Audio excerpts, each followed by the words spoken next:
Good morning, good evening, good afternoon. Welcome, welcome, welcome. We're seeing Heels Up come into the chamber. Still waiting on Joe Biden to leave the White House. Um, but some things started happening, so I wanted to get into it just shortly here. I will throw a link for virtual bingo cards into the chat, and we'll go from there. So we'll have a good time tonight. But I figured we'd check in on them and see what's going on with them first.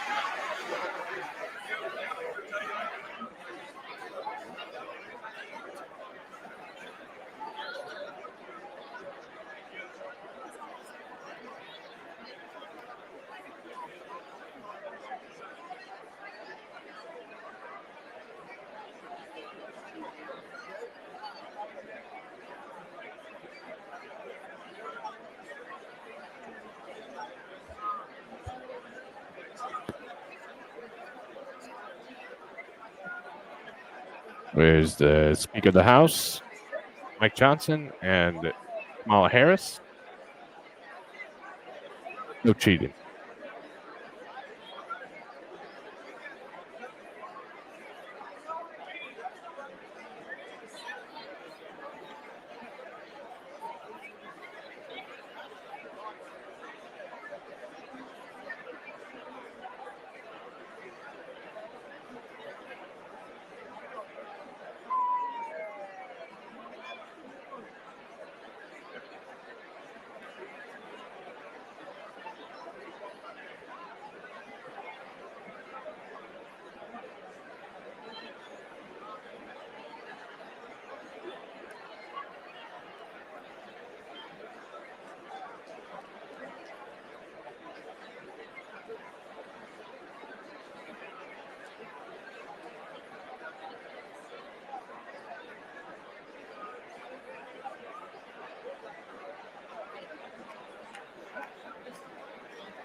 How you feeling, sir? Feeling good. Oh.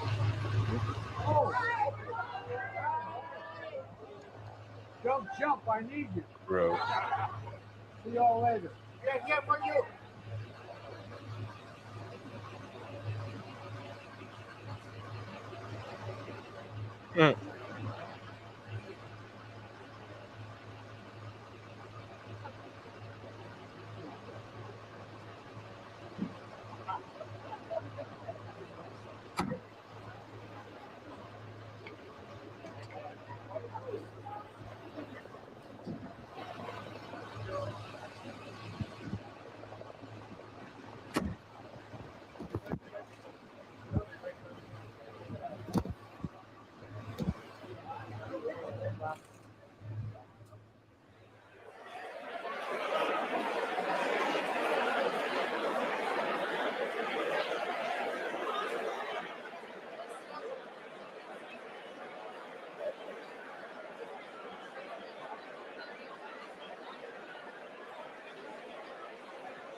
Digger, no, it is. So it randomly generates the card based on the options that I put into it.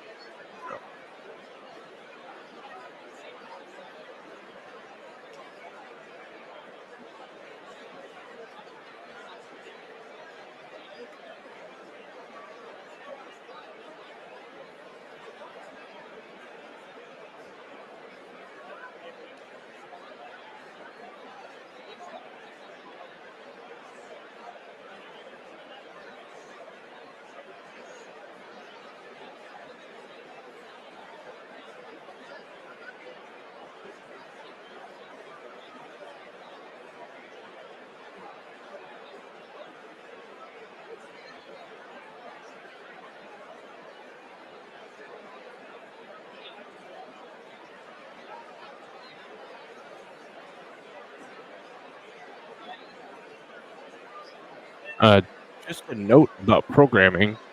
There was just a story posted courtesy of Raw Alert that he's about 20 minutes behind schedule because of the protests that are taking place outside of the outside of Congress. There's some Palestinian protests going on right now, and there's been some back and forth. So we will. Let me see if I can't pull it up back on Twitter.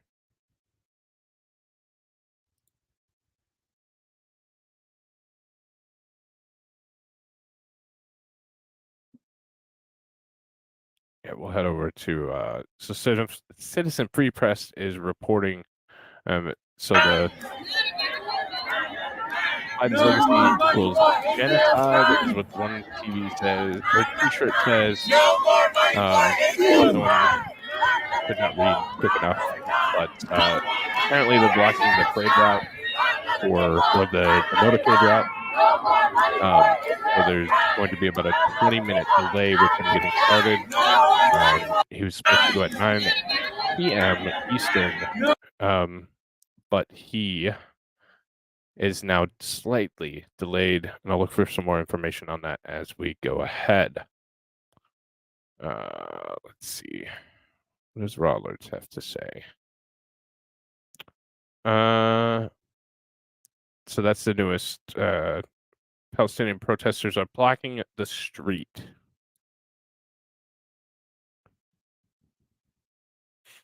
So Raw Alerts has right now hundreds of pro-Palestinian protesters are blocking the motorcade route as President Biden heads to the U.S. Capitol for the State of the Union. Currently, hundreds of pro-Palestine protesters have shut down Pennsylvania Avenue right outside the U.S. Capitol, sitting down around a giant Palestinian flag as they're attempting to block the motorcade route as President Joe Biden heads to the U.S. Capitol for the State of the Union address in Washington, D.C. These protesters are demanding a permanent ceasefire. So, I think this is probably the same video. That corporations get to have more rights and us and the people in Gaza. Shame!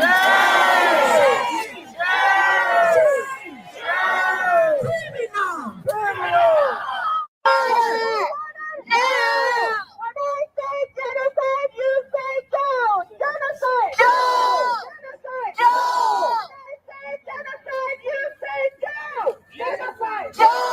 Genocide! No!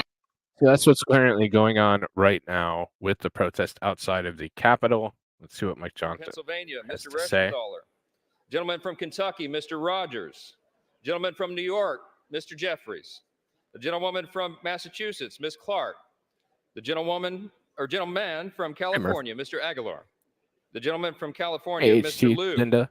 The Hey, gentlewoman from Hey, Digger. Washington, Ms. Del Bene. The Bad gentleman from Desert, Colorado, amazing. Mr. Nagoose. What's up? The gentlewoman from Illinois, Ms. What's going Underwood. on, Neo? The gentlewoman from Linda, I Texas, think I got Ms. you twice. Escobar. The gentlewoman from Massachusetts, Ms. Trahan. Trader Gentleman Crow. from Michigan, Mr. Kildee. What's up, Snafu? The President of the Senate, at the direction of that body, appoints the following Get your senators as members bingo of the committee cards on as the well, part of the right President of here. the Senate to escort the President of the United States Pinned as into the top House chamber. The Senator from New York, Mr. Schumer.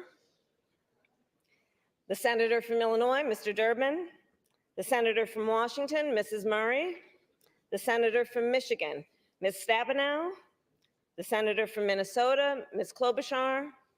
The Senator from Virginia, Mr. Warner.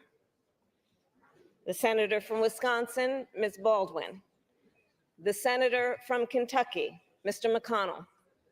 The Senator from South Dakota, Mr. Thune. The Senator from Wyoming, Mr. Barrasso.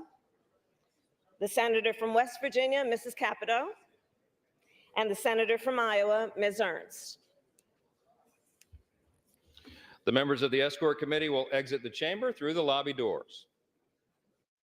Posted it on Twitter.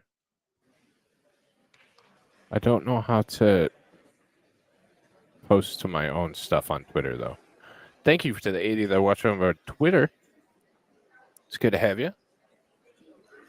Hopefully I got the card over there.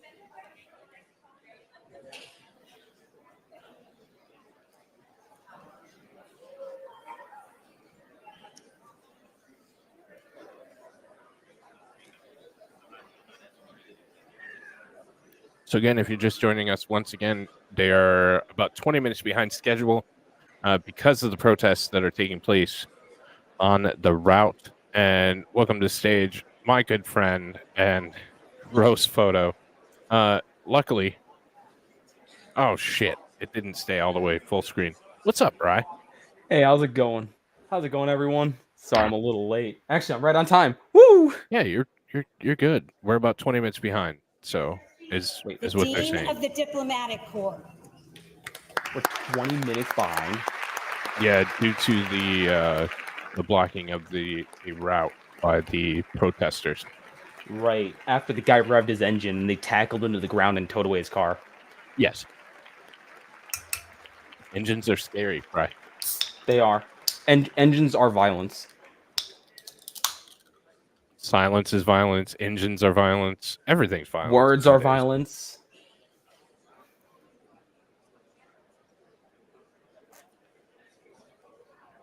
Hey, Shanny. Those chairs look very comfy.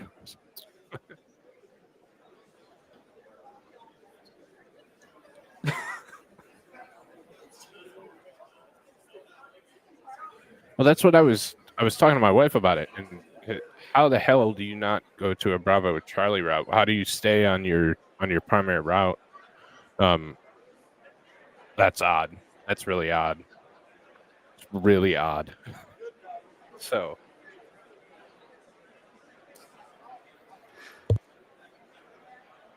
I struggled that was not on purpose. certainly could have been. Could have been. Trying to draw attention to the protesters before a huge announcement. They are going to set up a base in Gaza or a port. humanitarian. Yeah, port. That's it. That's it. Thank you. Oh, I've got words about that shit. Chief Justice and Associate Justices of the Supreme Court. Now what we're seeing is just the members of honor or the VIPs rolling in, the selected members of Congress, the Supreme Court. We'll see a bunch of cabinet level secretaries, all that kind of stuff will start rolling in. They had Biden cam, I believe it was Fox News had Biden cam, but they haven't been back to it. I wonder if that's in part because of the potential for it getting out of hand. So Yo, I wait, wonder where's if that has Thomas? anything. Is Thomas in the back of the bus? No comment. Hold on, where is he? He may not have shown up.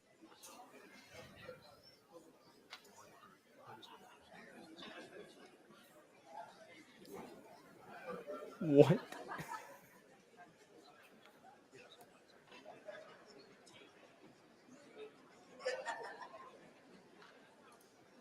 So the White House coverage of the State of the Union, which we'll probably switch to,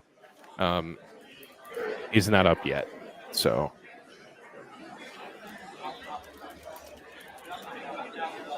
1948. Okay.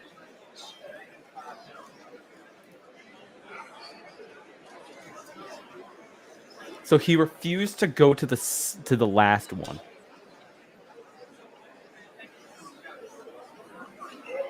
So he didn't show up this one, apparently.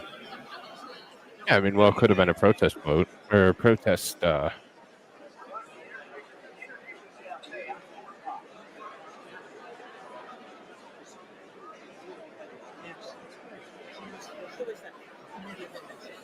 technically need to be there. It's a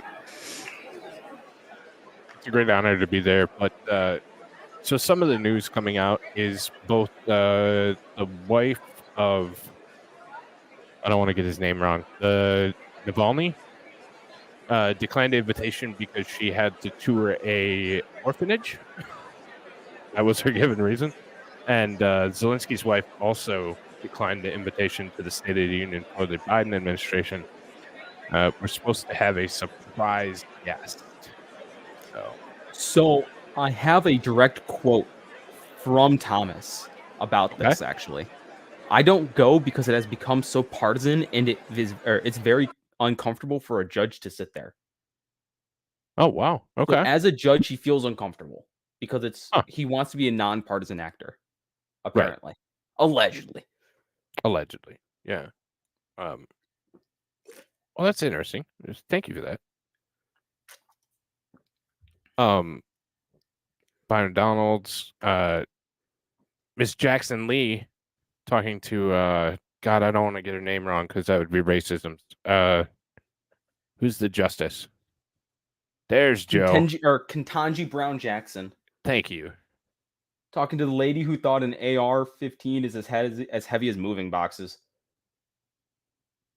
Oh, you know I have the clip. You brought it up.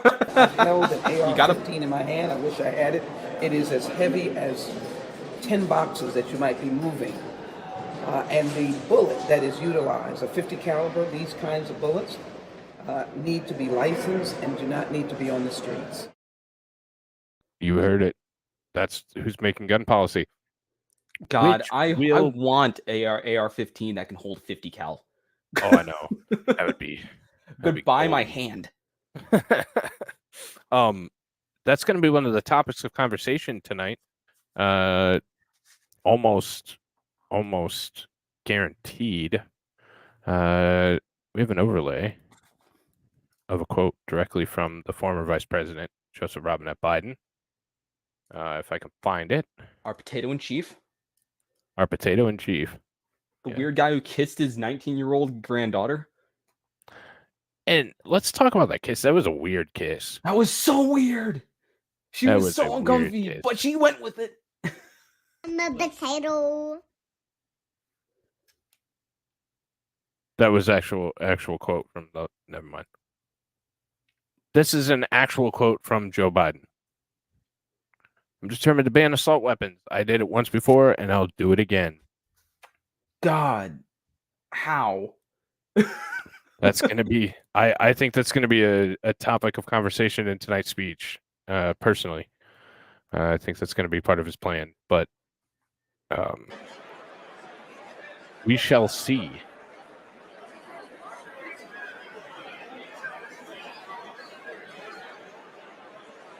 Hey, Muffin. One more time, don't forget to get your bingo card. Pin link in the top comment. It's over on Rumble. I probably very unsuccessfully put it on X. But certainly you should get your bingo card and play along. The JKHASBDFEAK, that is a pseudo free space, because that's just anything that he mumbles. So we know that's going to happen. Is that Erdogan? Or Aragon? All right. Is that the fucking judge? Wait, where? Hang on.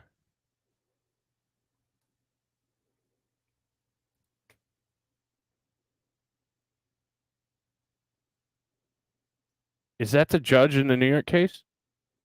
Wait, the dude who looks like a skeleton? This guy. You know what? Maybe. What's Erdogan? Erdogan? I don't know. Erda something? You don't think it's him? Looks Juan close. Merchan? No, Aragon. Aragon. Let me see if I can't figure out how to spell it. Angeron. Angeron. Angeron?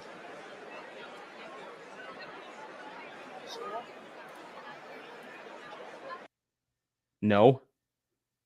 You don't think so? No. Okay.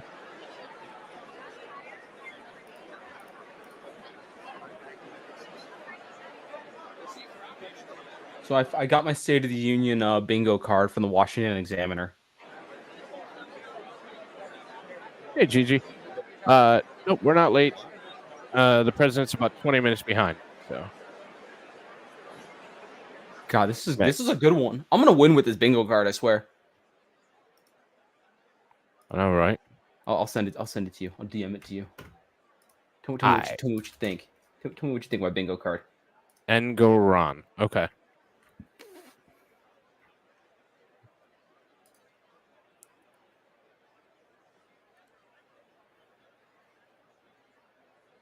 I like the one underneath them. I'm proud of my son, Hunter.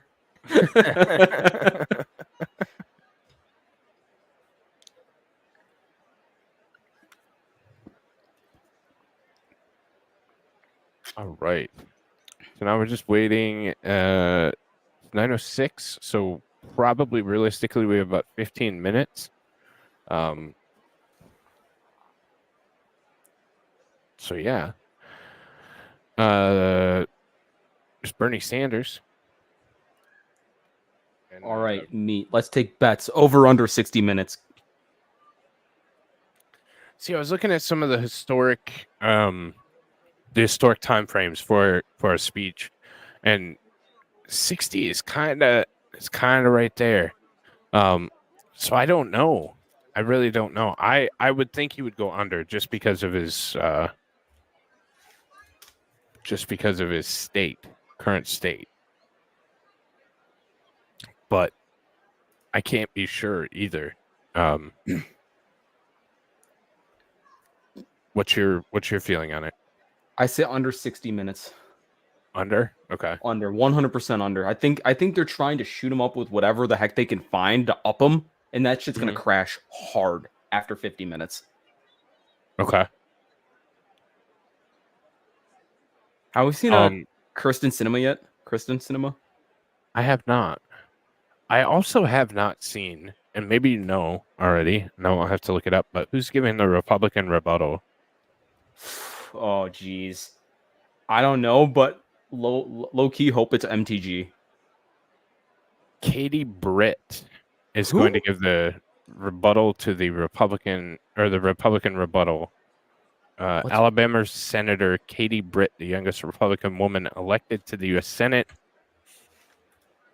And that's what she looks like. Yo, she's hot. 42 years old? No way. Leading voice in a new generation of Republican lawmakers. Blah blah blah. I was genuinely hoping that Donald Trump would do it. I knew it wasn't going to happen, but Oh, that would wouldn't be have been nice. the only chance he's going to get to debate, though. True. They're not going to be able to get the potato out there to debate.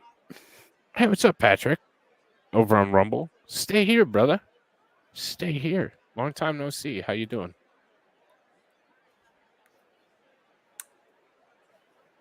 You know, they actually pressed what the heck is her name? Black Annie, press secretary. They pressed her about whether or not he's going to give a speech or give a debate, and she was like, talk to the campaign. Have you seen my recent short? If not, you should. All right, off to YouTube I go. Let me see if I can find it. I'll promote myself.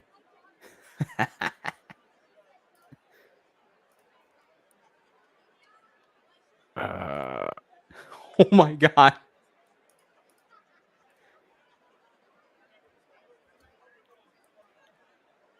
I don't. Oh, there's share.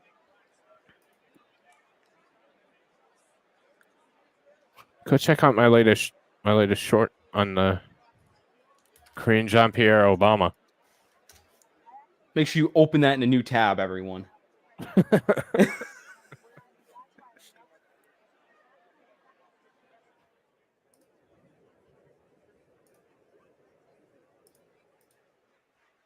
Do we have the president? I hope that's the right one. Should be.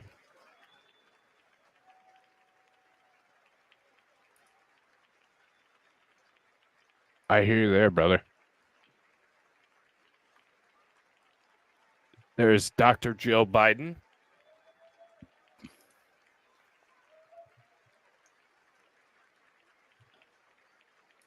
They got to quickly change Joe's diaper, so they're going everywhere else. Yep. Drunk Nancy. You know she has a flask built into her suit. Mr. Speaker, the President's Cabinet. What was that? Hold Why on. was it doubled? The dude in front looks like he just wiped a whole line of Coke right on his gums. Oh, no, we're going to stay right here. I was going to do from the White House, but...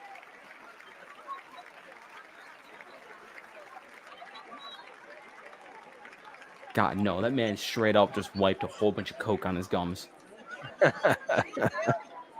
He walked up and he just takes his finger and wipes it across his mouth, and I'm like, oh god. Parade of Satan's minions. I don't have the permission to click on anything.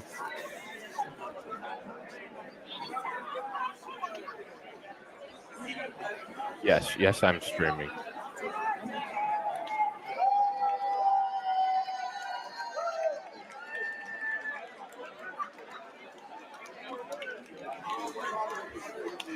God, we got so much time.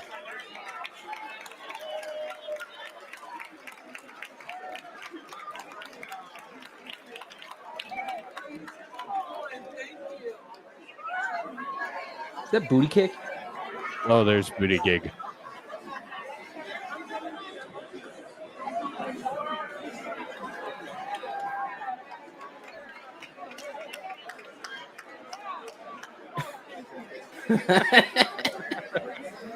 Yeah, you dumb bitch.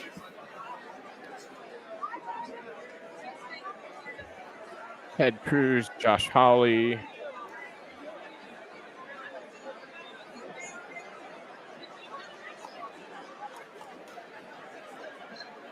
Oh, the coof's gone. Doesn't exist anymore. August. Allegedly. They actually tried bringing it back in Illinois. It's fucking funny.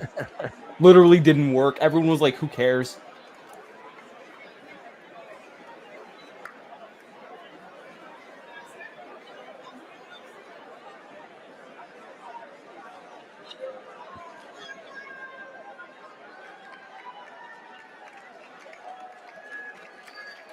That is 100% correct. The reports coming out is that he's about 20 minutes behind schedule because of the protest.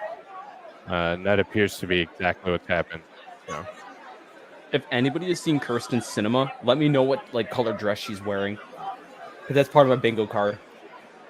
do you have money on it? No. God, I wish. They actually are doing bets for this State of the Union, actually. Oh, I'm sure they are.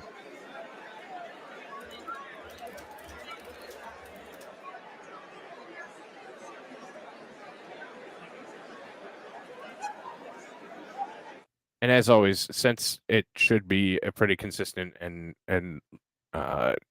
there's not a lot of downtime during the speech, we'll just let the speech play and then we'll comment on it after the fact. So and then maybe listen to the Republican rebuttal, which will be complete and utter garbage. But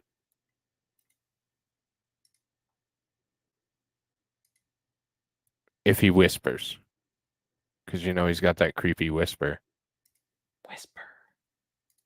That's what I was saying. It almost seemed like it. Brian said it was potentially part of the plan that they were doing intentionally. There are plenty of ways to get there that didn't have to go through town.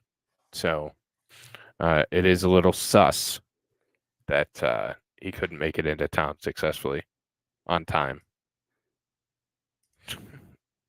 Lauren Boebert, blue dress. Oh shit, probably woke up late from his nap. Yeah, probably. Was napping in the back of the car. They tried to take the scenic route.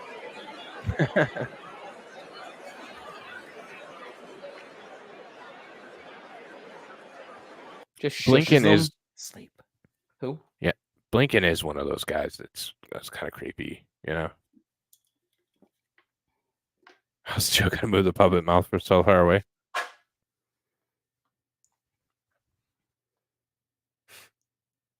Bobert's hiding titties for once. Yeah, it's not a public movie theater. She's gonna hide.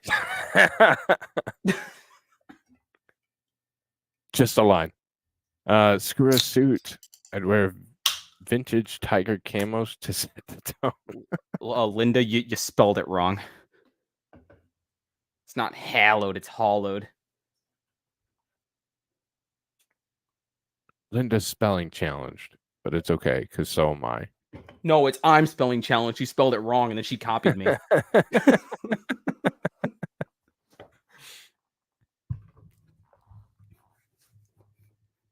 She's got a vape in her purse. You're probably right, Digger. Brian is hollow. Yeah, meat made me that way. Free Evan. I'm sure that's his guest of honor. I was gonna say hollow like my soul. True. No comment. Oh, here he comes, the President of the United States. Mr. Speaker, the President of the United States. Who is this guy? It should be Sergeant at Arms. Someone just touch his face. All right, do I kisses somebody weirdly? Oh, yep. All right, there we go.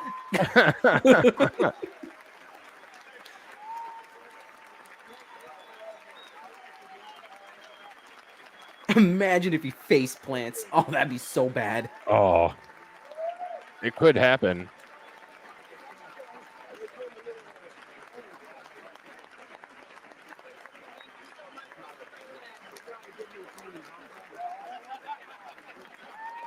He's so lost. Oh my god.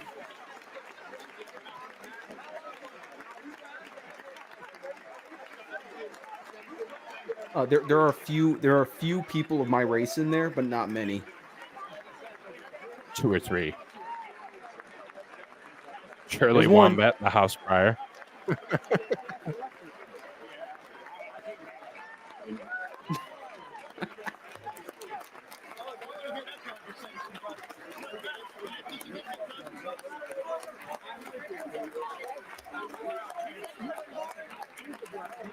So the hope is that this is Joe Biden's last State of the Union speech, which is fantastic to think about. Notice how they're like parading him up front. Like the people behind him are like trying to push him along so he doesn't just stop. It's like trying to push last bit of toothpaste out of the toothpaste container. Just squeeze it out. Is that a turtle? Mitch McConnell? Yeah, he's in there somewhere. I just saw him. Oh my god. JK, it's the Uniparty, buddy. They're all on the same team, and it's just not ours. Oh my god. Yeah. I love what MTG's wearing. MTG. Oh my god. I love her. Yes. God, if I ever get to meet her, I'll be the happiest person.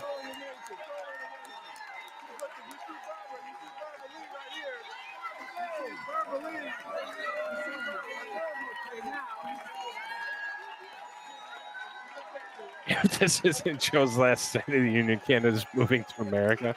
That was another awkward kiss from Joe Biden.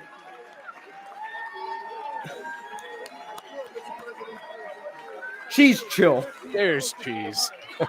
How you doing, Cheesy? The first thing I see him say is something about the people we don't talk about here.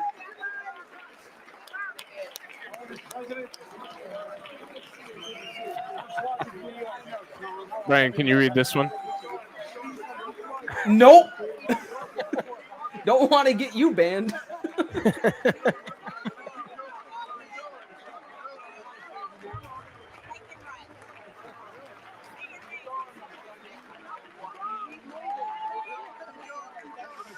God, that black lady looks like a younger version of my late grandma. Huh.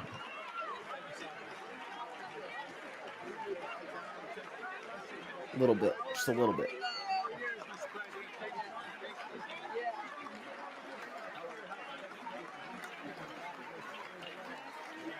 How you doing? Today is the 59th anniversary of Lisa. Good.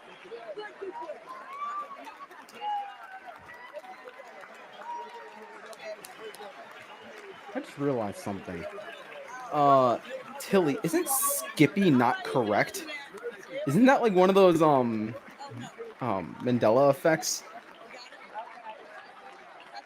Yeah, possibly. Everyone thinks it's Skippy, but it's actually just Skip peanut butter. Yeah. I'm gonna jump in real quick just because so Latoria Beasley from Birmingham had their first child through IVF in 2022. These are his guests. Chris Blackley from Fort Mill, South Carolina, an oncology nurse, something in with cancer and Operation Moonshot. Jasmine Cazares from Uvalde, Texas, a gun prevention expert.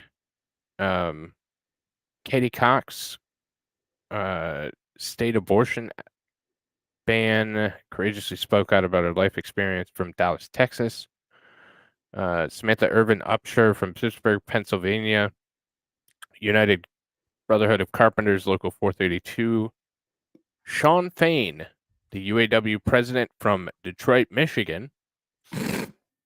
Fuck you, Sean Fain. Betty Mae Fikes from Selma, Alabama. She's an American singer and civil rights advocate who was a Bloody Sunday foot soldier in Selma, Alabama in 1965. Steve Hadfield from Matthews, North Carolina. Has rare blood cancer and is a diabetic. Garnett Johnson from Augustus, Georgia, is the mayor of the city of Augustus. American Workforce Hubs. Keenan Jones from Plymouth, Minnesota, middle school educator in the Twin Cities. Natalie King, Dunamis Charge, the first African American woman who owned electric vehicle charging manufacturer, also from Detroit, Michigan. Ulf Kristersson of Sweden, the prime minister. Stephen Roe Lewis from Goiki, Sacaton, Arizona. Governor of the Indian River Community. Commander Shelby Nitkin, Wakefield, Massachusetts. Officer in the U.S. Navy. Justin Phillips from Indianapolis, Indiana, Chief Executive Officer of Overdose Lifeline, a nonprofit. Cameron Papanu from Lahaina, Hawaii, police officer from Maui. Maria Shriver from LA, women's Alzheimer movement and strategic advisor on health and Alzheimer's at Cleveland Clinic. Davis Junction, Illinois, Miss Dawn Sims, a member of the UAW. Richard Spivey from Milwaukee, Wisconsin, Hero Plumbing in Milwaukee, black-owned plumbing business. And Tiffany Zoller from Fayetteville, North Carolina, military spouse and works for a medical coder at Fort Liberty's Womack Army Medical Center. So, Wait, who were all these people? these are his guests of honor that he has brought into the White House or into the Congress for the State of the Union. Oh, okay. Got it. Also, real quick, JKD Buck, I did not think that would delete all your stuff. My bad, dude. You said Cuck Roberts, and I'm like, I don't like that. So I tried to time out you for 10 seconds, and I was like, I didn't think it would delete all your stuff, but it did. It's still there. It is. It says it's all deleted by me. Still on StreamYard. I'm sorry, JK. JKD, say something so I can make sure you can. So I can fix it if you can't. What a dick. All right, so we will now listen to the President of the United States. Gross.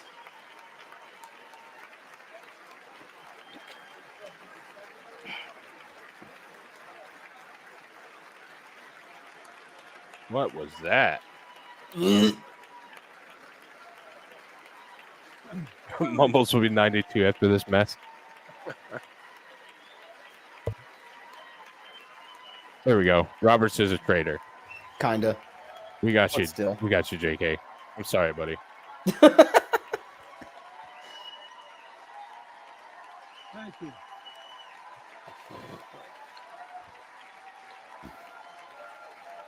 Is he trying to block the sun?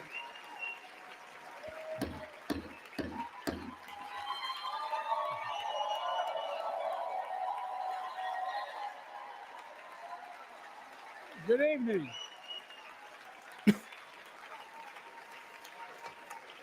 Good evening.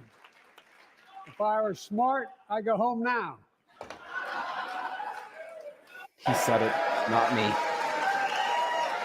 That's their coverage that Mr. just Speaker. restarted, by the way. Madam Vice President, members of Congress, my fellow Americans. It just kind of jumped. In January They tried to cut that part. 1941, Franklin Roosevelt came to this chamber to speak to the nation.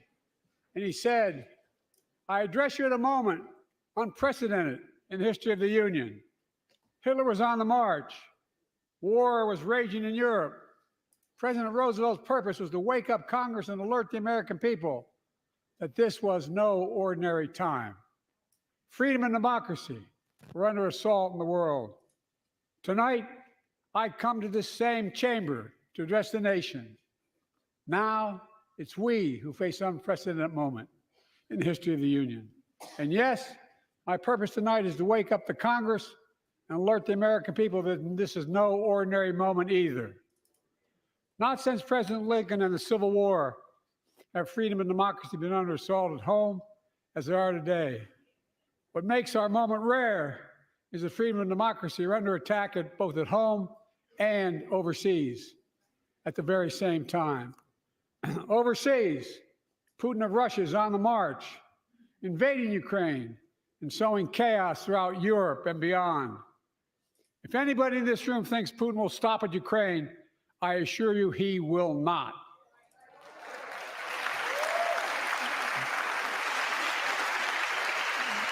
But Ukraine can stop Putin. Ukraine can stop Putin if we stand with Ukraine and provide the weapons that needs to defend itself.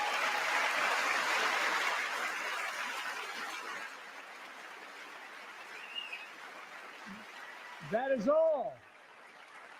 That is all Ukraine is asking. They're not asking for American soldiers. In fact, there are no American soldiers at war in Ukraine, and I'm determined to keep it that way.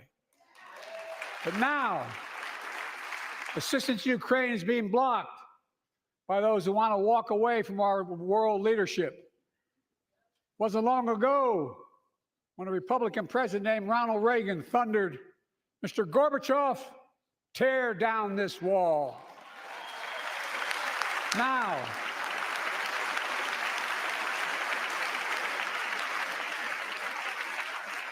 Now, my predecessor, a former Republican president, tells Putin, quote, "Do whatever the hell you want."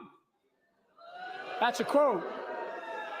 A former president actually said that, bowing down to a Russian leader. I think it's outrageous, it's dangerous, and it's unacceptable.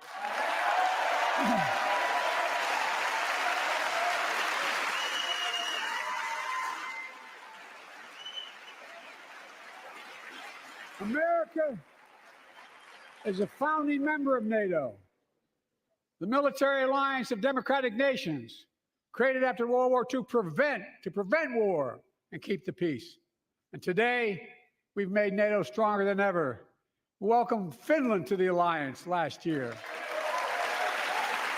And just this morning, Sweden officially joined, and their minister is here tonight. I'm going to stand up. Welcome. Welcome, welcome, welcome.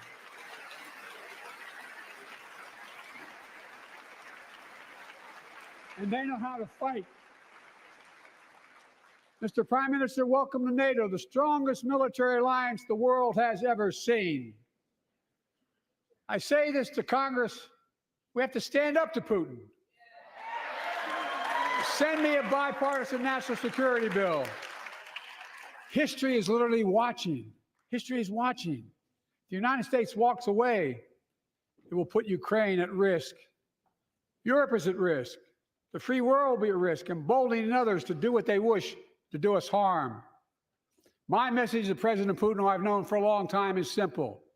We will not walk away.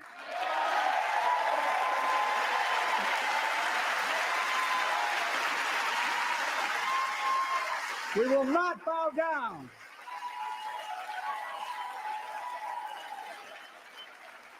I will not bow down.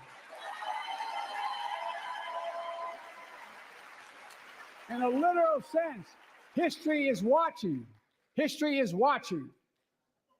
Just like history watched 3 years ago on January 6th, when insurrectionists stormed this very Capitol and placed a dagger to the throat of American democracy.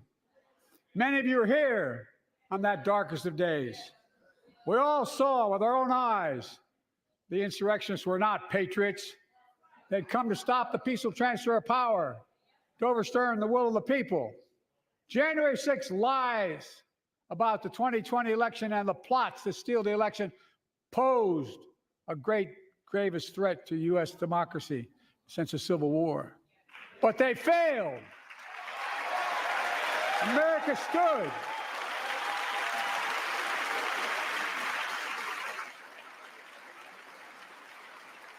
America stood strong, and democracy prevailed. We must be honest. The threat to democracy must be defended. My predecessor and some of you here seek to bury the truth about January 6th. I will not do that. This is the moment to speak the truth and to bury the lies. Here's the simple truth.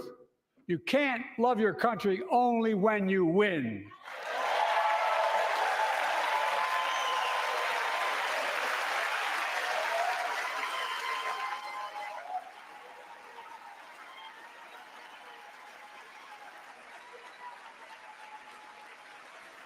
As I've done ever since being elected to office, I ask all of you without regard to party to join together and defend democracy.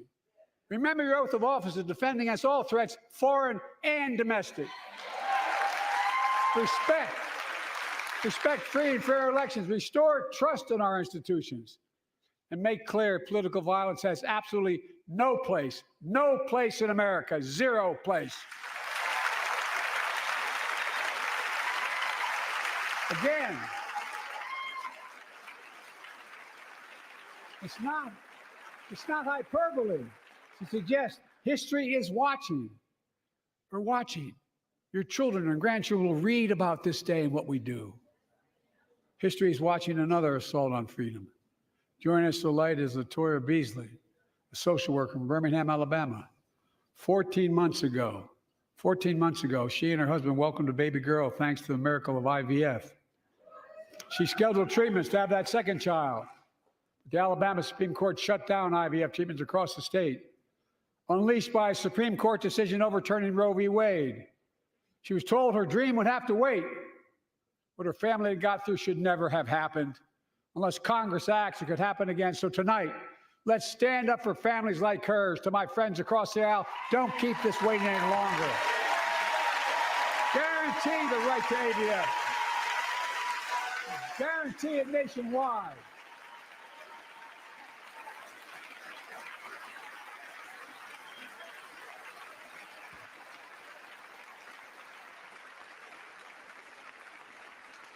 Like most Americans, I believe Roe v. Wade got it right. I thank Vice President Harris for being an incredible leader, defending reproductive freedom, and so much more.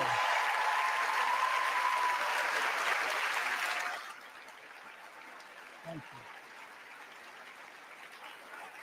My predecessor came to office determined to see Roe v. Wade overturned.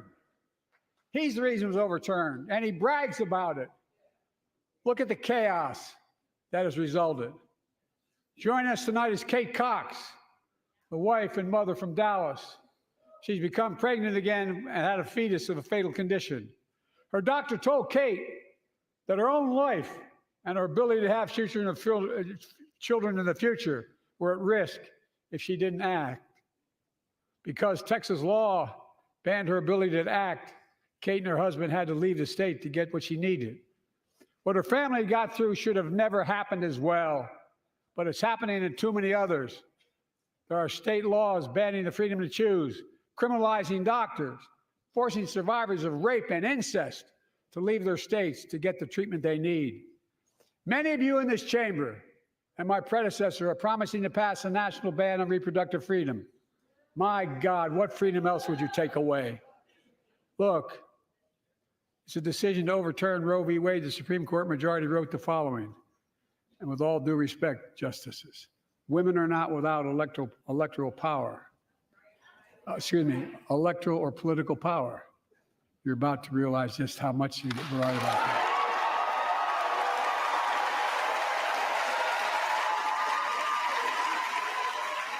Clearly.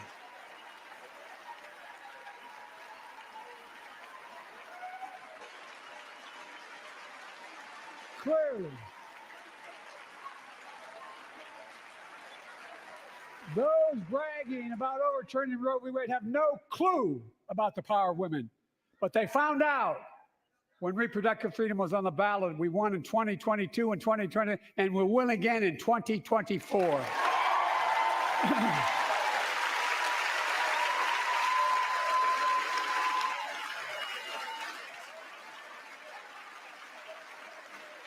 If you, the American people, send me a Congress that supports the right to choose, I promise you, I'll restore Roe v. Wade as the law of the land again.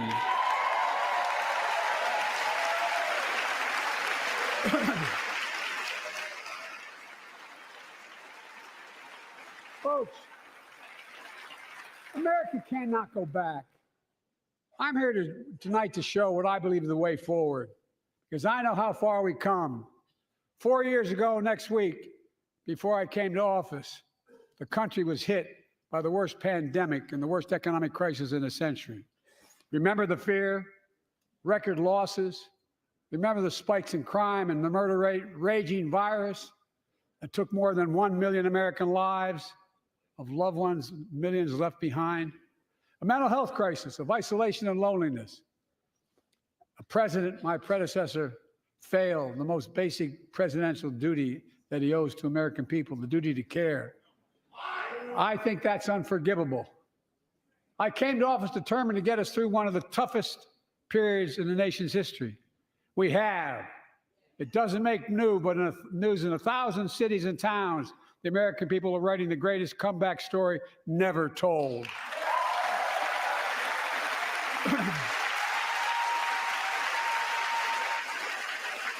So let's tell the story here. Tell it here and now. America's comeback is building the future of American possibilities, building an economy from the middle out and the bottom up, not the top down. Investing in all America, in all Americans, to make sure everyone has a fair shot. We leave no one behind. The pandemic no longer controls our lives. The vaccines that saved us from COVID are now being used to beat cancer, turning setback into comeback. That's what America does. That's what America does.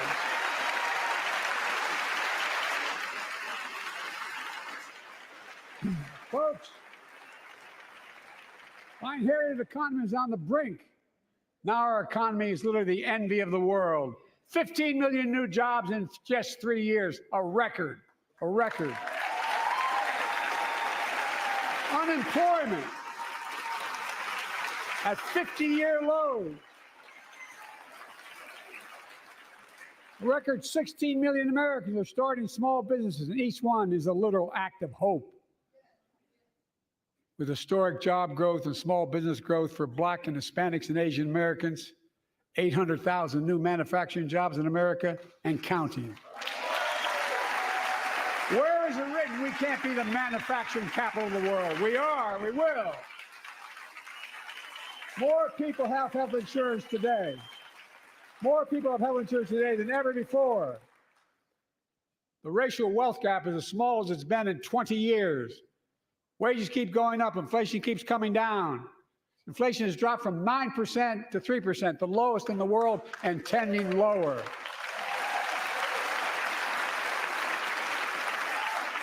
The landing is and will be soft. And now, instead of importing foreign products and exporting American jobs, we're exporting American products and creating American jobs. Right here in America, where they belong.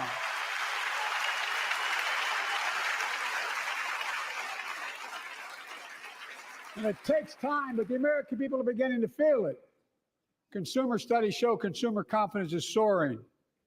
Buy America has been the law of the land since the 1930s. Past administrations, including my predecessor, including some Democrats as well in the past, failed to buy American. Not anymore. On my watch, federal projects that you fund, like helping build American roads, bridges, and highways, will be made with American products and built by American workers.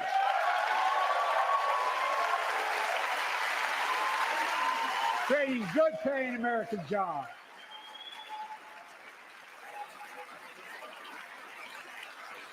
And thanks to our CHIPS and Science Act, the United States is investing more in research and development than ever before. During the pandemic, a shortage of semiconductors, chips, that drove up the price of everything from cell phones to automobiles. And by the way, we invented those chips right here in America. Well, instead of having to import them, private companies are now investing billions of dollars to build new chip factories here in America, creating tens of thousands of jobs. Many of those jobs paying $100,000 a year and don't require a college degree.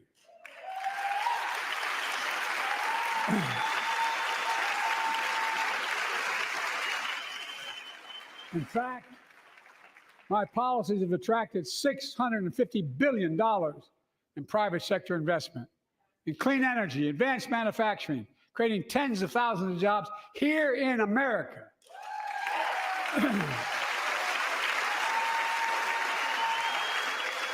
And thanks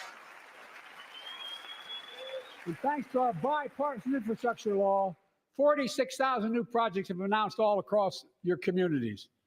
And by the way, I noticed some of you strongly voted against it, or they're cheering on that money coming in. I like it. I'm with you. I'm with you. If any of you don't want that money in your district, just let me know. Modernizing our roads and bridges, ports and airports, public transit systems. Removing poisonous lead pipes so every child can drink clean water without risk of brain damage.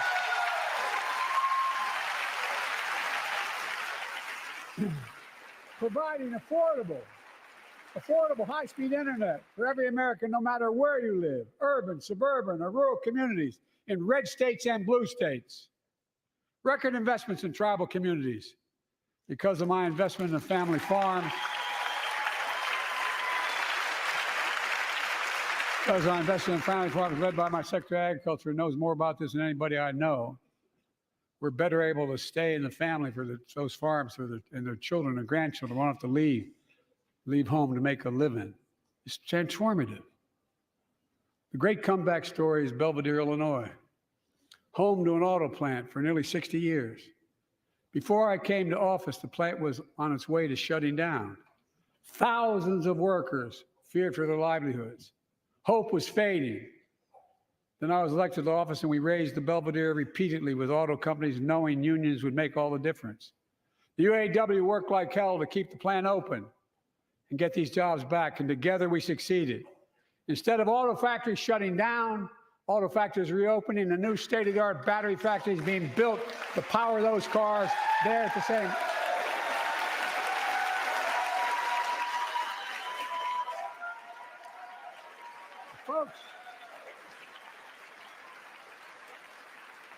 The folks of Belvedere, I say, instead of your town being left behind, your community is moving forward again.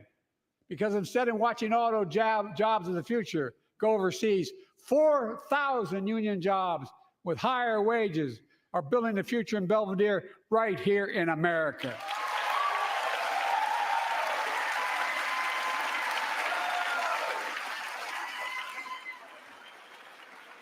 Here tonight is UAW President Shawn Fain, a great friend and a great labor leader. Shawn, where are you? Stand up.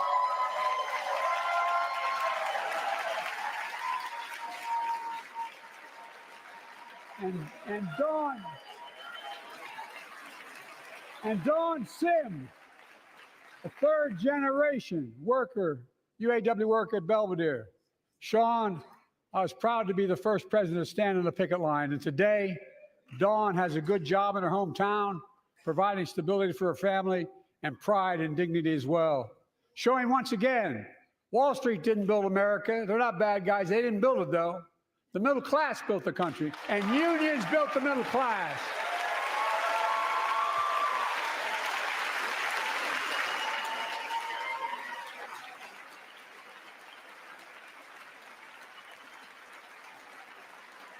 I say to the American people, when America gets knocked down, we get back up.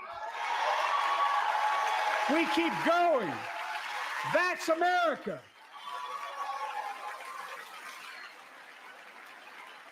That's you, the American people.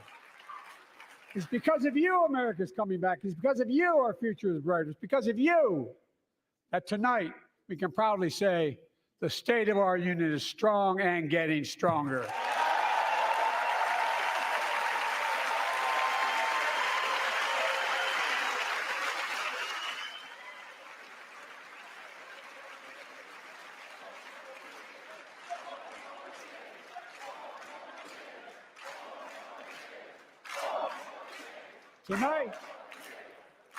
Tonight, I want to talk about the future of possibilities that we can build together.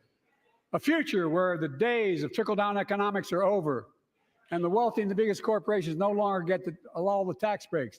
And by the way, I understand corporations. I come from a state that has more corporations invested than every one of your states in the state of the United States combined. And I represented it for 36 years. I'm not anti-corporation, but I grew up in a home where trickle-down economics didn't put much on my dad's kitchen table. That's why I determined to turn things around so middle class does well. When they do well, the poor are way up and the wealthy still do very well. We all do well. And there's more to do to make sure you're feeling the benefits of all we're doing. Americans pay more for prescription drugs than anywhere in the world. It's wrong, and I'm ending it.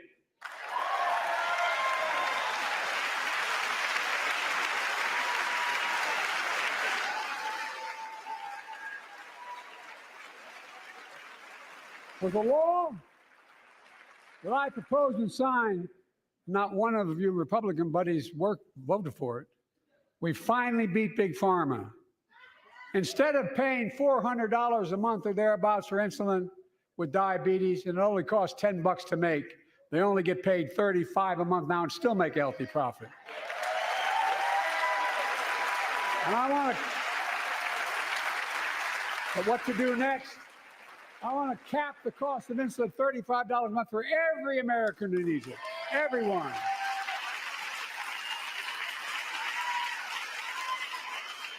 For years, people have talked about it, but finally we got it done and gave Medicare the power to negotiate lower prices on prescription drugs, just like the VA is able to do for veterans. That's not just saving seniors money, it's saving taxpayers money. We cut the federal deficit by $160 billion.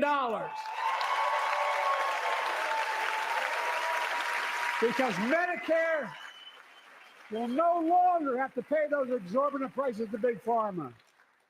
This year, Medicare is negotiating lower prices for some of the costliest drugs on the market that treat everything from heart disease to arthritis. It's now time to go further and give Medicare the power to negotiate lower prices for 500 different drugs over the next decade. They're making a lot of money, guys. And they'll still be extremely profitable. Will not only save lives, it will save taxpayers another $200 billion. Starting next year, the same law caps total prescription drug costs for seniors on Medicare at $2,000 a year, even for expensive cancer drugs that cost $10,000, $12,000, $15,000.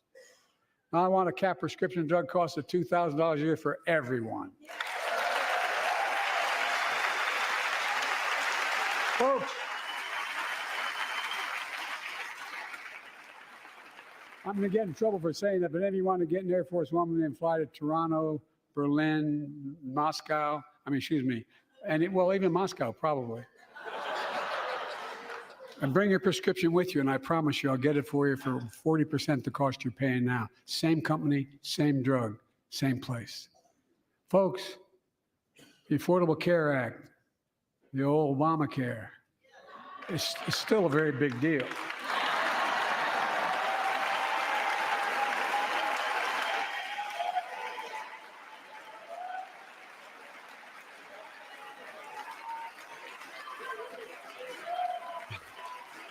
Over 100 million of you can no longer be denied health insurance because of pre-existing condition.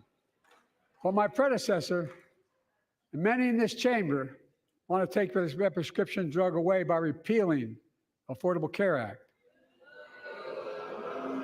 I'm not going to let that happen. We stopped you 50 times before, and we'll stop you again. In fact, I'm not only protecting it, I'm expanding it. They enacted tax credits of $800 per person per year, reduce health care costs for millions of working families. That tax credit expires next year. I want to make that savings permanent.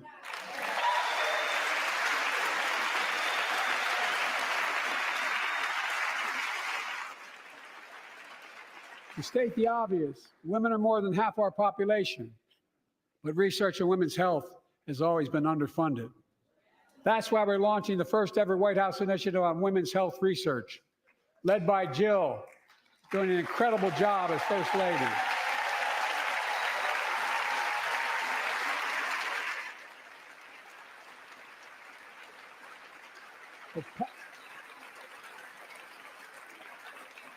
We'll pass my plan for $12 billion to transfer women's health research and benefit millions of lives all across America.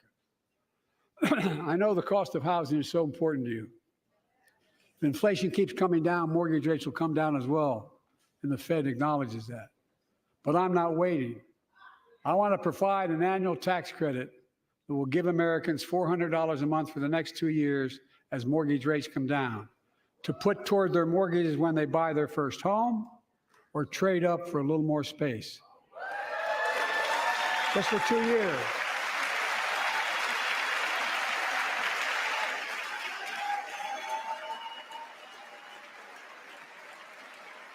And my administration is also eliminating title insurance on federally backed mortgages.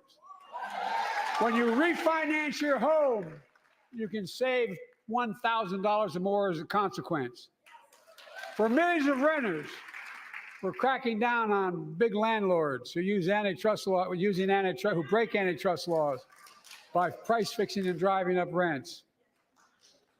We've cut red tape so builders can get federally financing, which is already helping build a record 1.7 million new housing units nationwide. Now pass and build and renovate 2 million affordable homes and bring those rents down.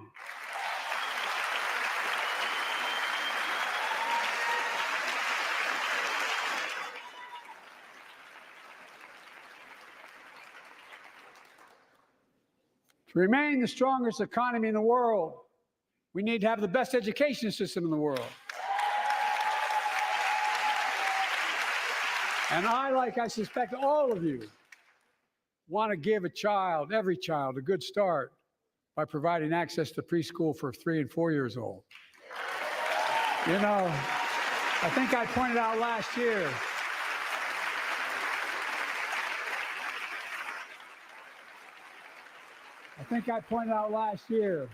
that children coming from broken homes where there's no books, they're not read to, not spoken to very often, start school, kindergarten or first grade, having heard 1 million fewer words spoken. Well, studies show that children who go to preschool are nearly 50% more likely to finish high school, go on to earn a 2- and 4-year degree, no matter what their background is.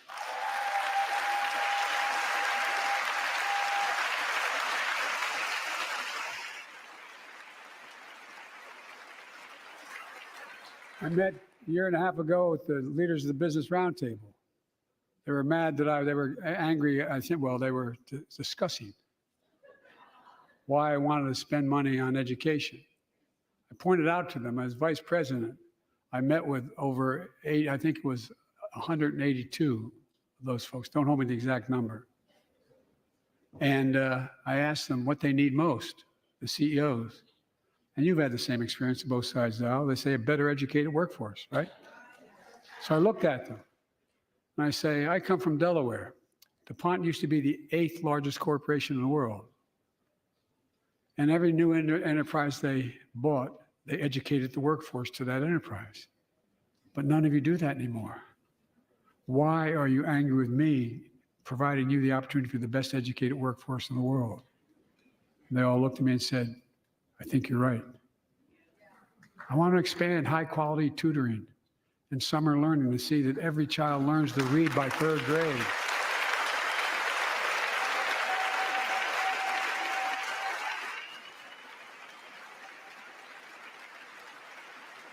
I'm also connecting local businesses and high schools so students get hands-on experience and a path to good paying job, whether or not they go to college. And I want to make sure the college is more affordable.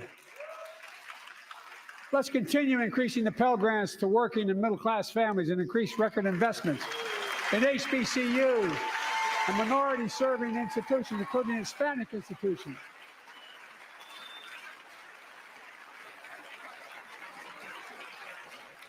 When I was told I couldn't universally just change the way in which we dealt with student loans, I fixed 2 student loan programs that already existed to reduce the burden of student debt for nearly 4 million Americans, including nurses, firefighters, and others in public service. Like Keenan Jones, a public educator from Minnesota, who's here with us tonight. Keenan, where are you? Keenan, thank you.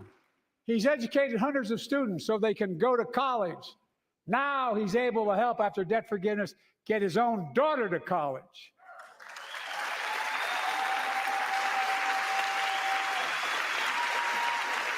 And folks, look, such relief is good for the economy because folks are now able to buy a home, start a business, start a family.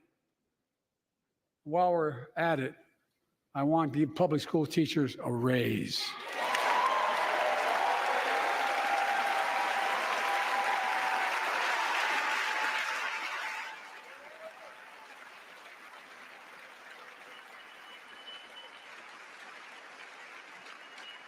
And by the way, the first couple of years, we cut the deficit. Now, let me speak to the question of fundamental fairness for all Americans. I've been delivering real results in fiscally responsible ways. We've already cut the federal deficit. Over $1 trillion. I signed the bipartisan deal to cut another $1 trillion in the next decade. It's my goal to cut the federal deficit another $3 trillion by making big corporations and very wealthy finally beginning to pay their fair share.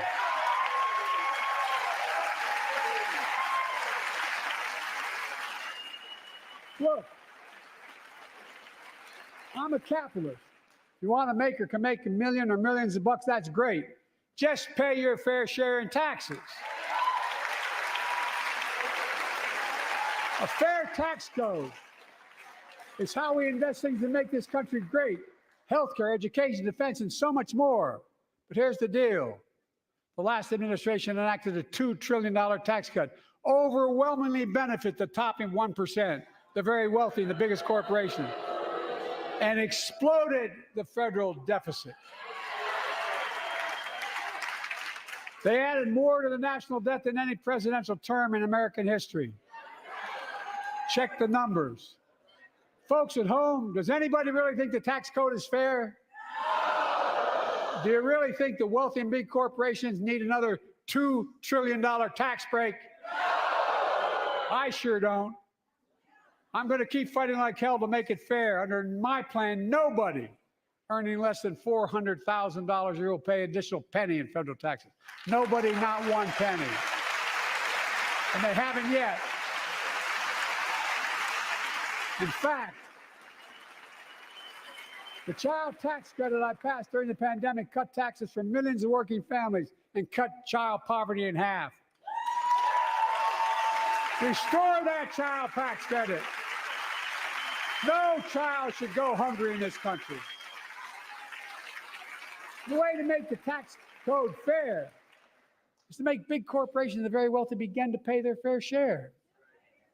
Remember in 2020, 55 of the biggest companies in America made $40 billion and paid zero in federal income tax. Zero.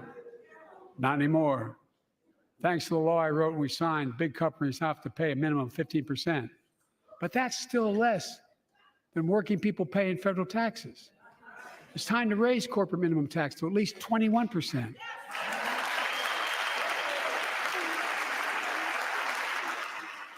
So every big corporation finally begins to pay their fair share. I also want to end tax breaks for big pharma, big oil, private jets, massive executive pay when it's only supposed to be $1 million that can be deducted. They can pay them $20 million if they want, but deduct $1 million. End it now. You know, there are 1,000 billionaires in America. You know what the average federal tax is for those billionaires? No. They're making great sacrifices, 8.2%. That's far less than the vast majority of Americans pay. No billionaire should pay a lower federal tax rate than a teacher, a sanitation worker, or a nurse.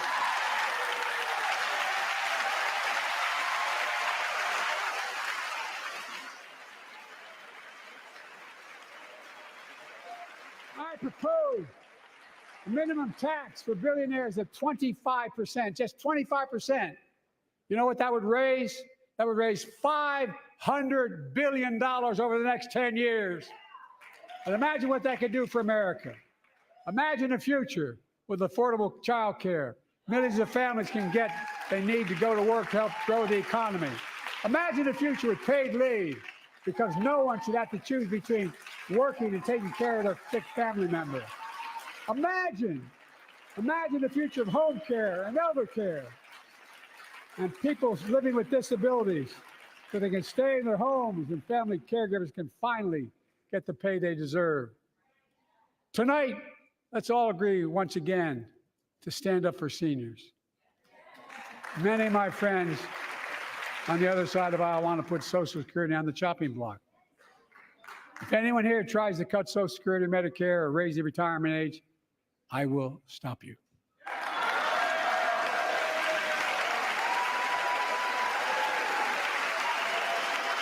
The working people who built this country pay more into Social Security than millionaires and billionaires do. It's not fair. We have two ways to go.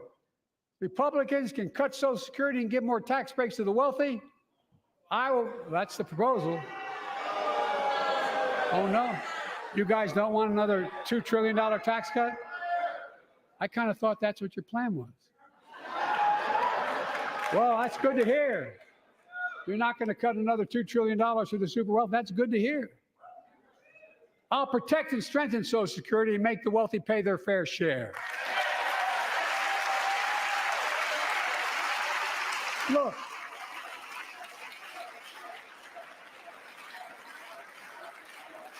too many corporations raise prices to pad their profits, charging more and more for less and less.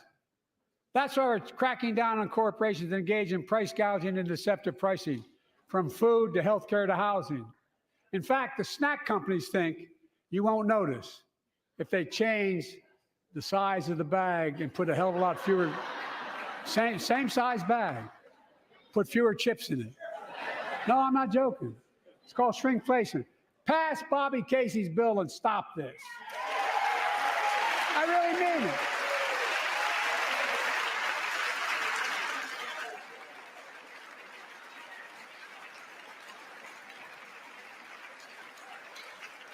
You probably all saw that commercial on Snickers bars.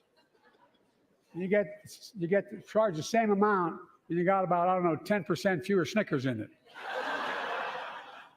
Look, I'm also getting rid of junk fees, those hidden fees at the end of your bill that are there without your knowledge. My administration announced we're cutting credit card late fees from $32 to $8.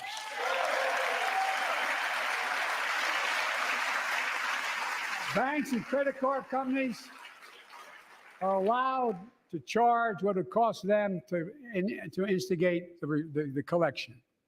And that's a hell of a lot, like $8 and 30 some dollars. They don't like it. Credit card companies don't like it. But I'm saving American families $20 billion a year with all the junk fees I'm eliminating. Folks at home, that's why the banks are so mad. It's $20 billion in profit. I'm not stopping there. My administration has proposed rules to make cable, travel, utilities, and online ticket sellers tell you the total price up front so there are no surprises. It matters. It matters. And so does this. In November, my team began serious negotiation with a bipartisan group of senators. The result was a bipartisan bill with the toughest set of border security reforms we've ever seen. Oh, you don't think so? Oh, you don't like that bill, huh? That conservatives got together and said it was a good bill? I'll be darned. That's amazing. That bipartisan bill would hire 1,500 more security agents and officers, 100 more immigration judges to help tackle the backload of 2 million cases, 4,300 more asylum officers, and new policies so they can resolve cases in 6 months instead of 6 years now.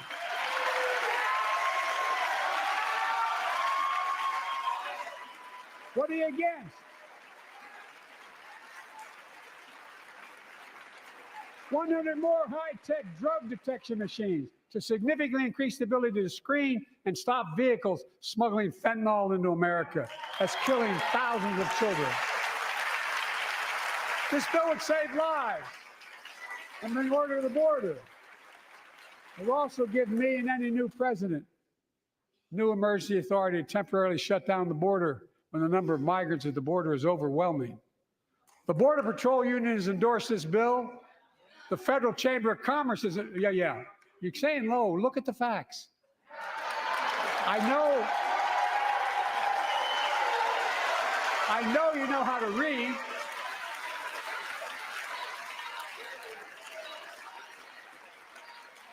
I believe that given the opportunity for a majority in the House and Senate would endorse the bill as well, a majority right now. But unfortunately, politics has derailed this bill so far. I'm told my predecessor called members of Congress in the Senate to demand they block the bill. He feels political win, he viewed it as a political win for me and a political loser for him. It's not about him, it's not about me. I'd be a winner, not really.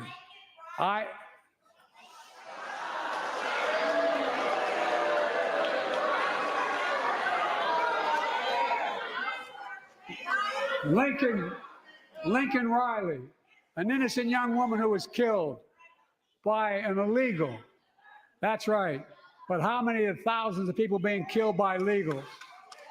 To her parents, I say, my heart goes out to you, having lost children myself. I understand. But look, if we change the dynamic at the border, people pay these smugglers $8,000 to get across the border because they know if they get by and let into the country, it's 6 to 8 years before they have a hearing. And it's worth it taking the chance of the $8,000.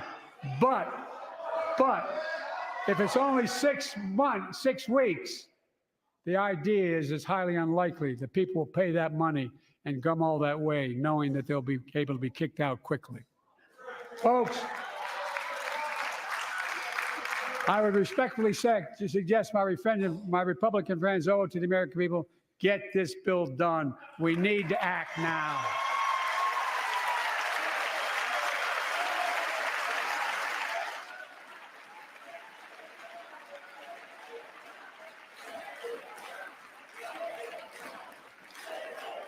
And if my predecessor is watching, instead of paying politics and pressuring members of Congress to block the bill, join me in telling the Congress to pass it.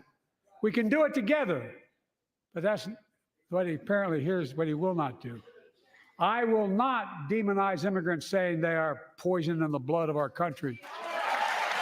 I will not separate families. I will not ban people because of their faith. Unlike my predecessor on my first day in office, I introduced a comprehensive bill to fix our immigration system. Take a look at it. It has all these and more. Secure the border. Provide a pathway to citizenship for dreamers, and so much more. But unlike my predecessor, I know who we are as Americans. We're the only nation in the world with a heart and soul that draws from old and new. Home to Native Americans, whose ancestors have been here for thousands of years. Home to people of from every place on earth. They came freely. Some came in chains. Some came when famine struck, like my ancestral family in Ireland. Some to flee persecution, to chase dreams that are impossible anywhere but here in America. That's America. And we all come from somewhere, but we're all Americans.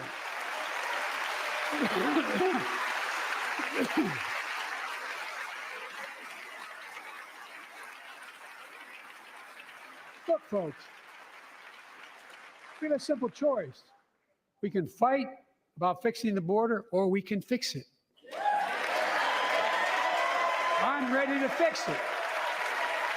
Send me the border bill now.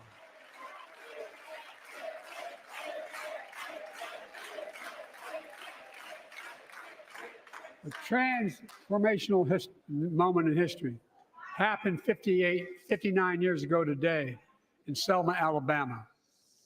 Hundreds of foot soldiers for justice marched across the Edmund Pettus Bridge, named after the Grand Dragon of the Ku Klux Klan, to claim their fundamental right to vote. They were beaten, they were bloody, and left for dead. Our late friend and former colleague, John Lewis, was on that march. We miss him.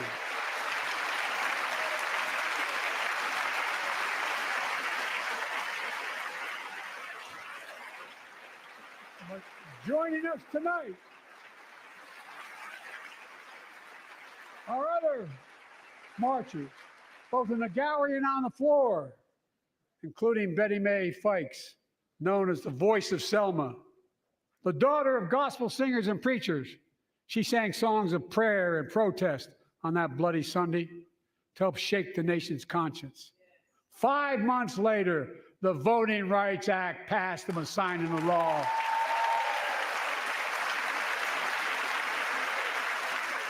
Thank you. Thank you, thank you, thank you.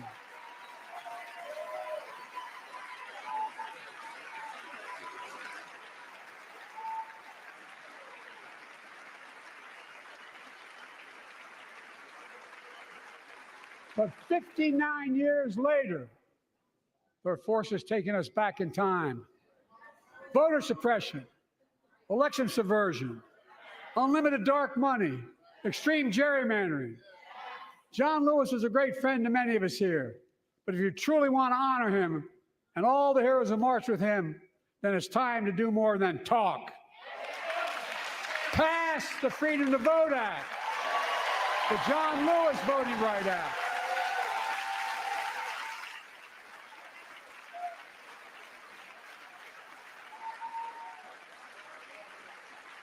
And stop denying another core value of America, our diversity across American life. Banning books, it's wrong. Instead of erasing history, let's make history. I want to protect fundamental rights. Pass the Equality Act. And my message to transgender Americans, I have your back. Pass the PRO Act for workers' rights. Raise the federal minimum wage, because every worker has a right to a decent living more than $7 an hour. We're also making history by confronting the climate crisis, not denying it.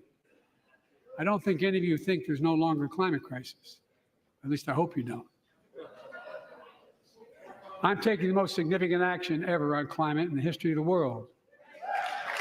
I'm cutting our carbon emissions in half by 2030, creating tens of thousands of clean energy jobs like the IBEW work is building and installing 500,000 electric vehicle charging stations. Conserving 30% of America's lands and waters by 2030. And taking action on environmental justice fence line communities smothered by the legacy of pollution. And pattern after the Peace Corps and AmeriCorps, I launched the Climate Corps to put 20,000 young people to work in the forefront of our clean energy future. I'll triple that number in a decade.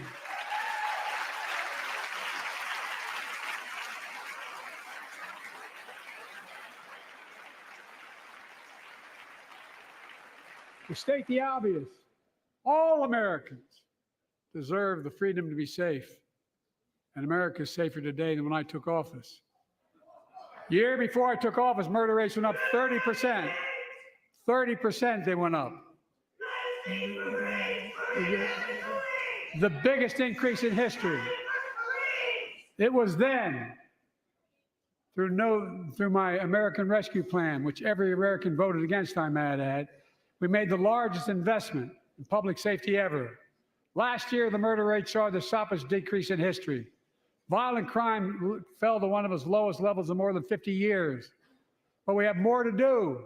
We have to help cities invest in more community police officers, more mental health workers, more community violence intervention.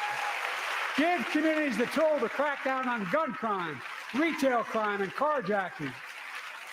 Keep building trust, as I've been doing by taking executive action on police reform and calling for it to be the law of the land. Directing my cabinet to review the federal classification of marijuana and expunging thousands of convictions for the mere possession, because no one should be jailed for simply using or have it on their record. Take on crimes of domestic violence. I'm ramping up the federal enforcement of the Violence Against Women Act that I proudly wrote when I was a senator, so we can finally finally end the scourge against women in America.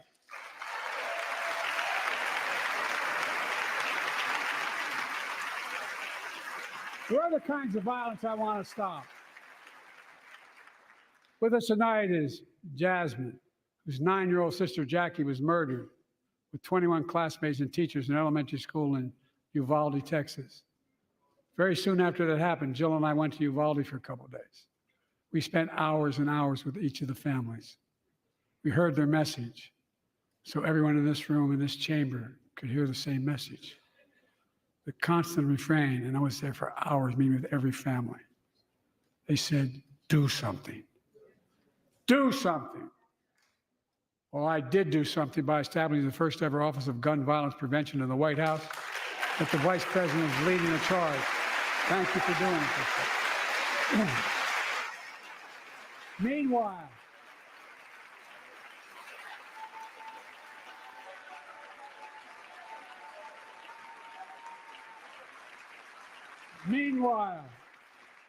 my predecessor told the NRA he's proud he did nothing on guns when he was president.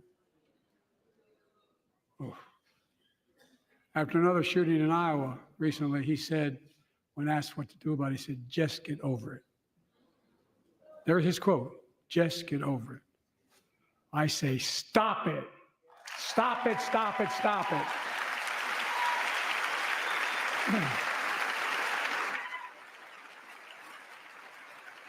I'm proud we beat the NRA when I signed the most significant gun safety law in nearly 30 years because of this Congress. We now must beat the NRA again. I'm demanding a ban on assault weapons and high-capacity magazines. Pass universal background checks. None of this. I taught the Second Amendment for 12 years. None of this violates the Second Amendment or vilifies responsible gun owners. You know, as we manage challenges at home, we're also managing crises abroad, including in the Middle East. I know the last 5 months have been gut-wrenching for so many people, for the Israeli people, for the Palestinian people, and so many here in America. This crisis began on October 7th with a massacre by a terrorist group called Hamas, as you all know. 1,200 innocent people, women and girls, men and boys, slaughtered after enduring sexual violence. The deadliest day for the Jewish people since the Holocaust, and 250 hostages taken. Here in this chamber tonight are families whose loved ones are still being held by Hamas. I pledge to all the families that we will not rest until we bring every one of your loved ones home. We also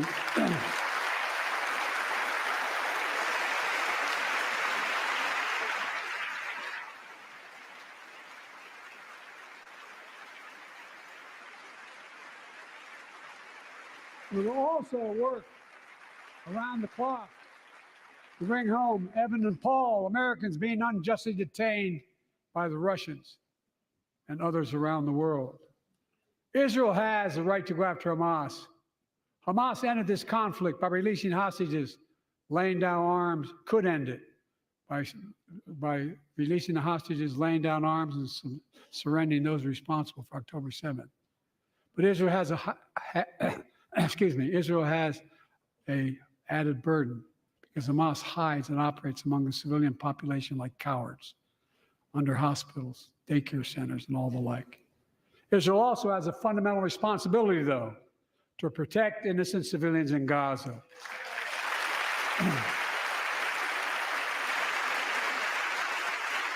This war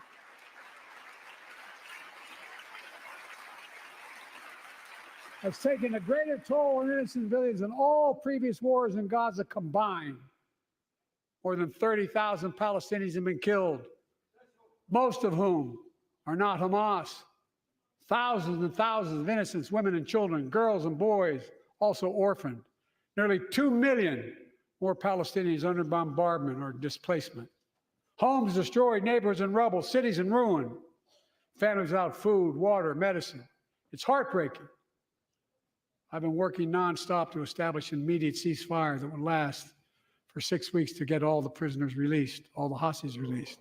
to get the hostages home and ease the intolerable and humanitarian crisis and build toward an enduring, something more enduring.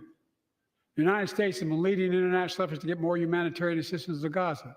Tonight, I'm directing the U.S. military to lead an emergency mission to establish a temporary pier in the Mediterranean on the coast of Gaza that can receive large shipments carrying food, water, medicine, and temporary shelters. No U.S. boots will be on the ground. A temporary pier will enable a massive increase in the amount of humanitarian assistance getting into Gaza every day.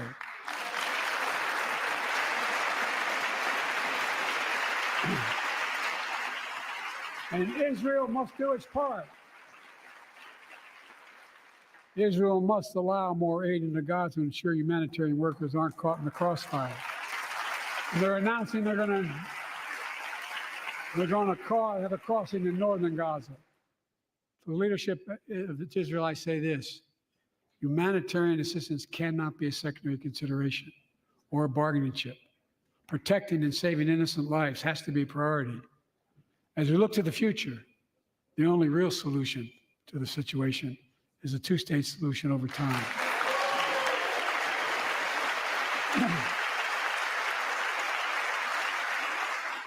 And I say this as a lifelong supporter of Israel. My entire career, no one has a stronger record with Israel than I do. I challenge any of you here. I'm the only American president of Israel in wartime. But there is no other path that guarantees Israel's security and democracy. There is no other path that guarantees Palestinians can live in peace with peace and dignity. And there's no other path that guarantees peace between Israel and all of its neighbors, including Saudi Arabia, with whom I'm talking. Creating stability in the Middle East also means containing the threat posed by Iran. That's why I built a coalition of more than a dozen countries to defend international shipping and freedom of navigation in the Red Sea. I've ordered strikes to degrade the Houthi capability and defend U.S. forces in the region. As Commander-in-Chief, I will not hesitate to direct further measures to protect our people and our military personnel.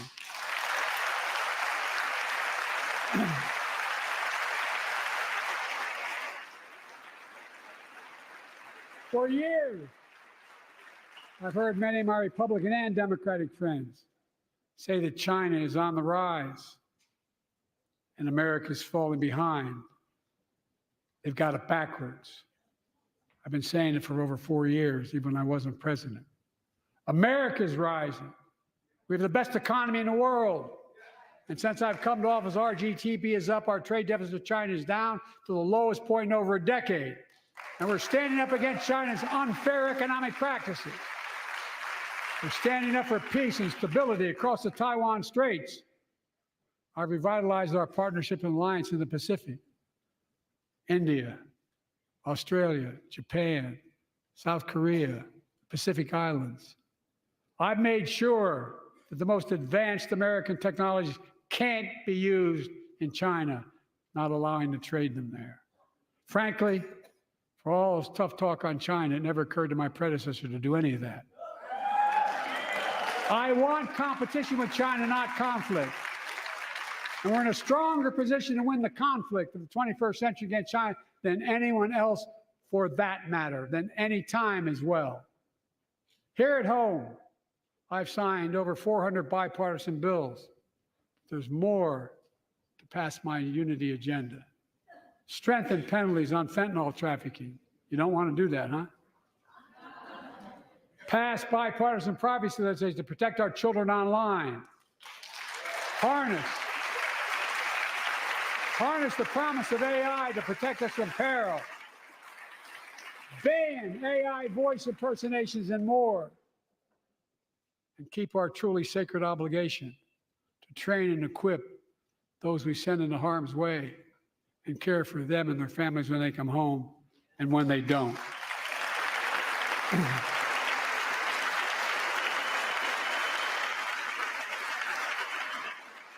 That's why the song Support and Help of Dennis and the VA, I signed the PACT Act. One of the most significant laws ever, helping millions of veterans exposed to toxins who now are battling more than 100 different cancers. Many of them don't come home, but we owe them and their families support. We owe it to ourselves to keep supporting our new health research agency called ARPA-H, and remind us that we can do big things like end cancer as we know it, and we will.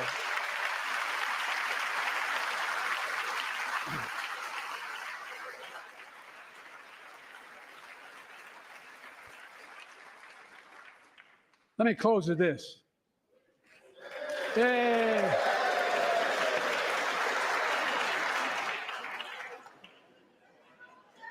I know you don't want to hear any more, Lindsay, but I got to say a few more things. I know it may not look like it, but I've been around a while.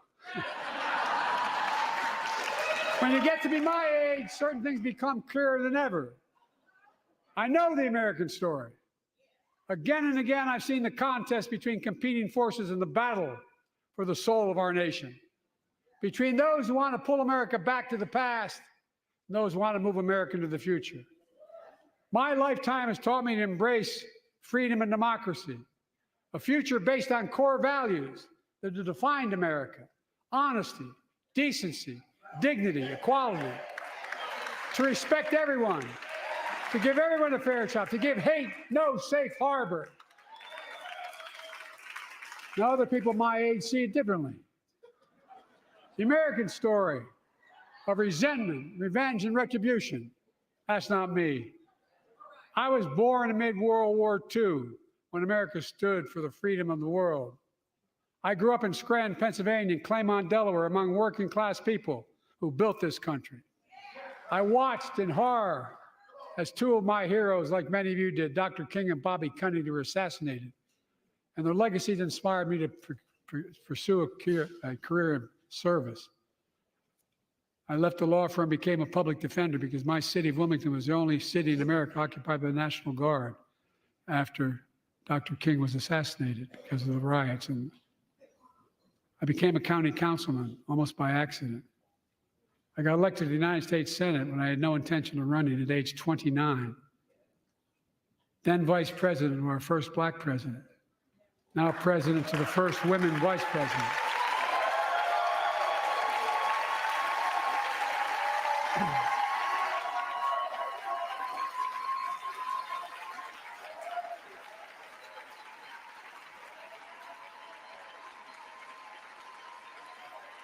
In my career, I've been told I was too young. By the way, they didn't let me on the Senate elevators for votes sometimes. Not a joke.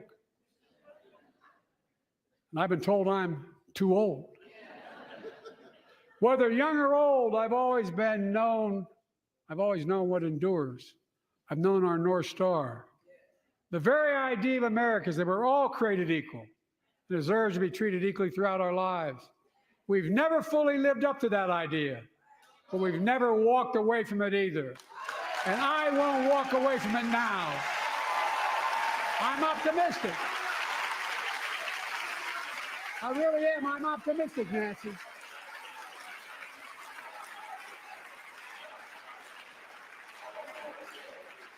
My fellow Americans, the issue facing our nation isn't how old we are, it's how old are our ideas. Hate, anger, revenge, retribution are the oldest of ideas. But you can't lead America with ancient ideas that only take us back. You lead America, the land of possibilities. You need a vision for the future and what can and should be done. Tonight you've heard mine. I see a future where defending democracy, you don't diminish it. I see a future where we restore the right to choose and protect our freedoms, not take them away. I see a future where the middle class finally has a fair shot and the wealthy have to pay their fair share in taxes. I see a future where we save the planet from the climate crisis and our country from gun violence. Above all, I see a future for all Americans. I see a country for all Americans. And I will always be president for all Americans because I believe in America. I believe in you, the American people. You're the reason we've never been more optimistic about our future than I am now. So let's build the future together. Let's remember who we are. We are the United States of America. And there is nothing beyond our capacity when we act together. God bless you all, and may God protect our troops. Thank you, thank you, thank you.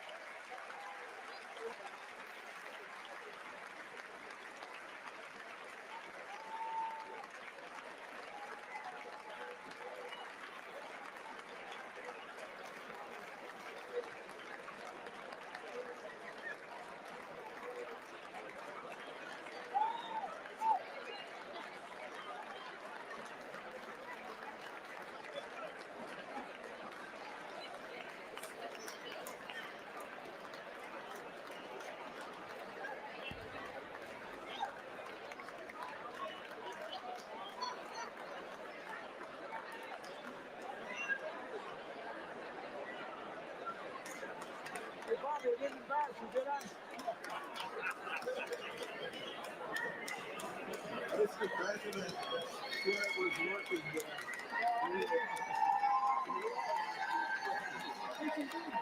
Absolutely. Thank you for making me the final say. That's why I'm working so hard to raise money to help. Hey! Thank you. We're going to get it back. Baptist preacher tonight. I'll tell you what. You were the Baptist preacher tonight. I'll tell you what Jim Eason once said to me. He said, what did old Jim Eason do for you in Delaware? I said, Mr. Chairman, someplace you'd help and someplace you'd hurt. He looked at me and said, I'll come and campaign for you again. You said, I'll help. You were awesome. Come on. Come on.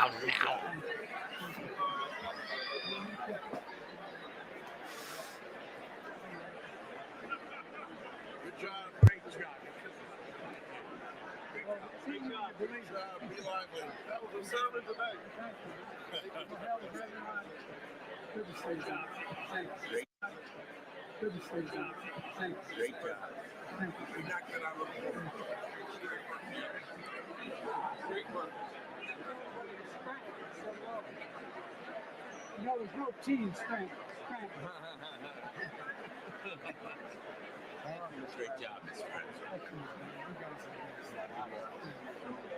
When we get that halftime, so y'all can get in there. Let me see you there. By the way, I've been in constant contact with you. Here's what I'm worried about with Ukraine. If we pull away, the rest of Europe's going to fall out. I'm looking for us. And if you say something on the phone, I spend around for 40 to 90 hours.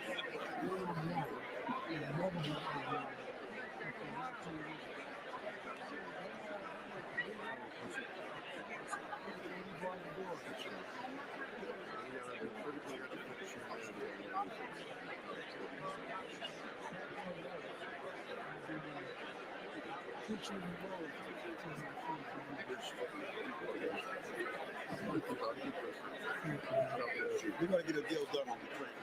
Yes. There's no. Good job on the border.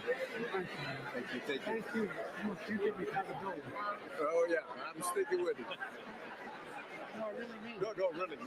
Thank you, sir. And this guy with you does too. Oh yeah, he does. Good. It was amazing. You did a good job. You were right on. Yeah, you were on fire. You were on fire. Nobody's going to talk about cognitive impairment now. Yeah, you were on fire. I kind of wish sometimes there was cognitive impairment. You did well.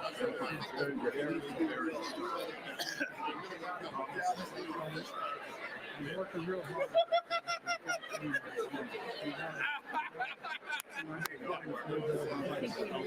You fired us all up. Yeah, you fired us. You did great. Hey, I want you to know that Democrats first 2 people are so high before you. Yeah, I went up to campaign for him when I was young, so he was young too. Okay. I was young. I got a call. My boss always called home. And the kids, Let's see if I can get out of the way. And I get out of the way so you all can take that. and I got a call. I call every morning when you're away. I said, honey, I don't know where you're going. She said, fine. He said, what's the matter? I said, nothing. So what's the matter? So the Penguin says nobody's going to be talking about cognitive impairment. So why don't we kick it off with cognitive impairment, Bri? Oh, great topic to start with, I guess. I honestly don't even know where to go with this. I mean, you want to sit up there and preach unity and all this bullshit, and that was the most divisive speech. And I'm a president for all, except for if you have an R behind your name and you like Donald Trump. And it's just the same old everything. It was a campaign speech. It was not a State of the Union, in my opinion. He does not. Good night, Tilly. Thanks for stopping by. He does not give. I'm just at a loss. I mean, it's the same Democrat playbook. Tax. Spend more of your money. Get closer to socialism. I thought if we're just talking about the actual structure of his speech, I thought it was incredibly poor. He tripped over nearly every section, words in some form or fashion. Those volume changes, the wide-eyed, like, what the hell am I doing here? Look, I can't wrap my head around how you thought that was an eloquent speech delivered by a man that has full faculties. That's on top of things. I don't get it, and I know it's just gaslighting. It's what they do. He could have stood up there and had a heart attack, and they still would have said it was the greatest performance they've ever seen. So, So let me go in there with a personal anecdote. yes. I needed another beer, so I went and got another beer. Mhm. And Sam turns around. Shoot. Anywho, she turns around, looks at me, and goes, "What is he talking about?" I'm like, "Well, crap. Okay, I don't know either." So the average person is not going and understanding a word he's saying. Right. No, I got another Modelo, specifically the lime and salt one. But anywho, either way, it was completely incoherent. There was no flow to the speech whatsoever, and I was paying attention to it. And generally, I've done a couple of these. I've done them before outside of YouTube, or watched them, broke them down, and written articles on them and stuff like that. I legitimately could not follow this one, no matter how hard I tried. I could not follow where he was going. It was just like the bouncy ball. He was everywhere and he was nowhere. And it, there was no coherence to that speech whatsoever. Like I thought it was incredibly poorly structured, written, delivered, all of the above. And that's beyond politics. I'd criticize somebody either way on just the delivery. We're not even getting into the substance of it at all. It was just some old man up there telling stories, and I would be curious to see how often he went off script. I mean, we went an hour and I think it was an hour and 18 minutes, somewhere like that. We know for sure, or I think we can be reasonably sure that the Lake and Riley from Marjorie Taylor Greene was an off the script moment. Oh, Because 100%. of, 100%. yeah, because of how that one kind of went. I think there were a couple other ones where he kind of got sidetracked and went off on his own in different things. Nothing really stuck out to me terribly.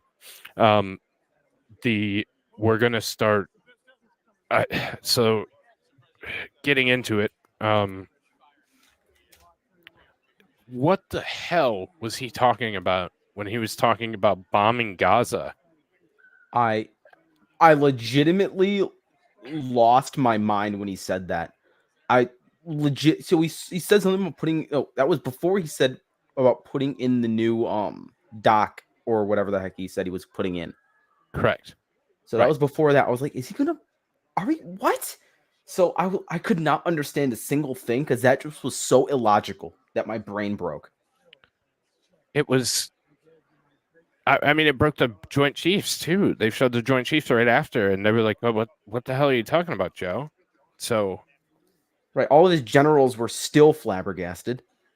yeah, I mean, just I don't know. And then, yeah, you have all these moonshots. Yeah, you're gonna cure cancer. Great, good, good for Yeah, you. with I another truly hope you do. essentially medical system that's not going to work. Right, Sure, it's right. just going to be another place to sink trillions of American dollars into, of which it won't Mhm. do anything. But you know what? I will give him credit for one thing. At least he remembered who Laken Riley was. It's true. He did have a button that he took from MTG. But that button only had the name on it. It didn't say who she was. Okay. So that name may have jogged his memory a little bit to remember that she was murdered by an illegal. Yeah. And to his credit, I think he came out pretty strongly against it. He then flipped it and said, you know, it's all the Republicans' fault, and blah blah blah. But he came out pretty strongly against it. Right, his At, crappy bill was going to let them in. right, right, yeah, like where she was killed by an illegal, but um, you know, blah blah blah. So, Right. um, But sorry, back so, to Gaza. Right. So with the whole wanting to bomb it though, that was crazy. yeah, I thought that was ill advised. I think his foreign policy portion of his speech, which was broken up into a couple different ones, he talked about the ascension of Sweden into NATO today. I missed that. I thought that was coming, but I didn't. I Yeah, no, didn't that catch happened today that. like 10 a.m. ish your time. That was crazy. I Gotcha. saw that on the on my work laptop. I was flabbergasted. Jesus. Um. So it's obvious that we're moving on Russia. He had very strong words for Putin and Russia, which I don't think it's time to inflame tensions between the United States and Russia at this point. They're already too damn high, and it's going to lead to something. Putin just gave his State of the Union equivalent recently, and he was very full throated in kind of that rhetoric back to the United States. And cooler heads have to prevail because that ends poorly for all of us. Well, now there's only a one country buffer essentially between NATO and Finland and like NATO and Russia, sorry, in all like areas, including like, you know, Finland. I think it's technically Belarus too. But it's like we are encroaching on them so bad they will bomb us. Right. Right. And he's made that very clear. Not that I'm pro Putin or on the side of Putin, but he's said very clearly that he wants to remain his buffer. And I've showed kind of a GIF clip almost of NATO moving in on the Russian Federation. We would be pissed if Russia took over China or Russia and China took over Mexico and Canada, Cuba and Dominican Republic. Like if they started moving in like that, we would be just as pissed. Yeah. But So real quick, Belarus, it might be on Russia's side, but it is still a one country buffer. Like that's right, what I was trying to say. We're getting way too close to them. yeah. Um, so we're encroaching further and further on Russian territory, and uh, they want some kind of buffer, and I can understand that. We would want the same thing, and we wouldn't allow it to come here and come closer and closer. But so you take that portion of it, you take the fact that very strong words for, of course, they want to exacerbate and make it a wartime economy. I think that's part of their electoral strategy for the next election, if I'm being honest. So I think it's a bad move for the Americans. So then, unless you had anything else on war. Not horribly, but thanks AP for correcting me on that. Belarus. I'm an Belarus. idiot. No, that's fine. I was gonna make fun of you later. So, yes, that and cheating, but Belarus. I had hockey with a guy from Belarus. He was a cool guy. Yeah, he was also super strong in Ukraine too. Like he was like, Yeah. we're gonna defend them no matter what, and blah de blah. Like, oh my gosh, are we going to put boots on the ground there too? He said we had none. Nobody believes that. Absolutely Nobody no believes one. that. Nope. Nobody believes that at all. And just a note for programming, we are waiting on the Republican rebuttal. I'm keeping my eyes on it. It should be right here on C-SPAN. It's Miss Britt, the senator from Alabama, 42-year-old. I believe she's a first-time senator, youngest Republican senator, and she will be giving the rebuttal to the State of the Union. So, and that should be up at any moment. I'm watching multiple channels, and as soon as it comes live, we'll obviously shut up again and let you guys get there. So then we go into the economic situation. That irritated the shit out of me. I was so furious. All this money free into American hands just so that people can increase rent prices, interest on houses. Oh, I can Right. afford the extra $400. Sure. And then it goes away and then everyone's in debt again. Even Right. worse than before because they were relying on the $400 or whatever the heck you said. Well, and then so they take and you take into account the, what did he say, 28% corporate tax rate? Holy shit. You want to see goodbye my business- raise. Holy Wow. crap. EBITDA's fucked. Right. So, I mean, Jesus. Like, and then obviously Sean Fain, he let me tell you a little secret about the electronic battery market. One, the materials and supplies all come from China, and as soon as they decide to cut off the supply, we're fucked. Two, once you start taking that, there are several plants in Detroit, my home, Detroit, that are shutting down because it's not economical and it's too dangerous to build those batteries here. And It's a they fire aren't hazard to enough. the nth degree. Right. If you remember a couple weeks ago on my Thursday news channel, we had a battery plant catch fire, and it is no longer going to be producing batteries. So they're incredibly dangerous, incredibly volatile, and they are not an effective technology. So it's not something to invest in here. It's not going to be successful. And the automotive industry, once this contract goes underway, Ford, General Motors, and the like are going to be gone. Like, they're not going to stick around. Like, good luck with your $75 an hour and, vested pay and all this shit. They're just going to be gone. And we see that every day. We see that more and more in the city of Detroit, across the manufacturing centers in the United States. And to be frank, they don't want investment, or they don't want new technologies to come in and replace the auto industry. I know firsthand, personally, they don't want other technology to come in and replace the automotive market, especially here in the state of Michigan. So we have that portion of the economy where then you take in the compounding factors, the shrinkflation he was talking about is Snickers. Who gives a damn about your Snickers, Joe? You know what? I will agree with the fact that shrinkflation is killing us right now. Because I will go to the store, get some fucking, not milk, because milk is always a gallon, but something, and it's just smaller. Oh, it's incredibly smaller. But in America we kind of need less food, though. All of us are fat, so it's probably okay. Well, that's true, but that gets into a fundamental issue because our food is absolute literal poison. It's all corn. Oops, junk. all corn. Yeah. So it's all complete and utter garbage. And that's what's making us overweight. That's what's making us unhealthy. And if you really wanted to stop it, start producing real food again. But they won't. And shrinkflation is a real thing. I understand that, but it nobody gives a damn about Joe and his having to get 2 Snickers instead of 1. So UAW 50K a year, 6 weeks of vacation, full medical and benefits, and retirement 30-hour work weeks. Let's go on strike. Exactly.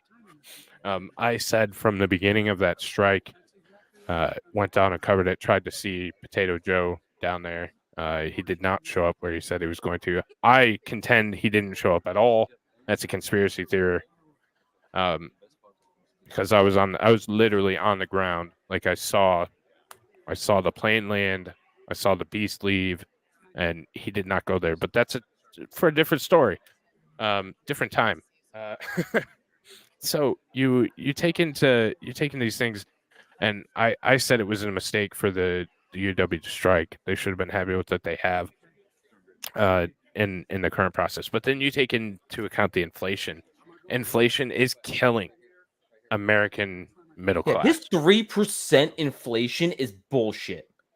It has to be closer to 12. In terms of food, it's 12. It has, yeah. I think 12 is even a little light, honestly. Just from our, family of 4 here, and so our grocery bill has easily doubled in the last 3-4 years. So for the same shit, and like you said, smaller sizes, smaller portions, and it's easily doubled. For us personally. That's not sustainable, and it's not going down. It's going up. I mean, gas here in the great state of Michigan, I put gas in my truck yesterday. It was $3.59. Like gas is going back up, which is going to lead to more inflation, more price hikes, more like What's your price per gallon? what's $3.59 right now? Holy crap! I'm 20 $3.59. cents higher than you, and I'm in the middle of goddamn nowhere. Really? Wow. It's went up considerably. I would say probably almost $1 in the last couple weeks here. So I don't know, AP, if you've seen the same thing. You're kind of in this area. So Texas $2.80 to $3. Damn. See, and your Damn. boy here has to put a premium in his car, or else my engine bumps. Gross. So the inflation's up. Investments are down. Business is down. The workforce is incredibly competitive because there aren't jobs, and the people that are willing to work are looking for their second or third job because they cannot afford what they used to. The dollar doesn't go as far. But that's the problem. You can't find another job because of, guess what? Next topic, illegal immigration.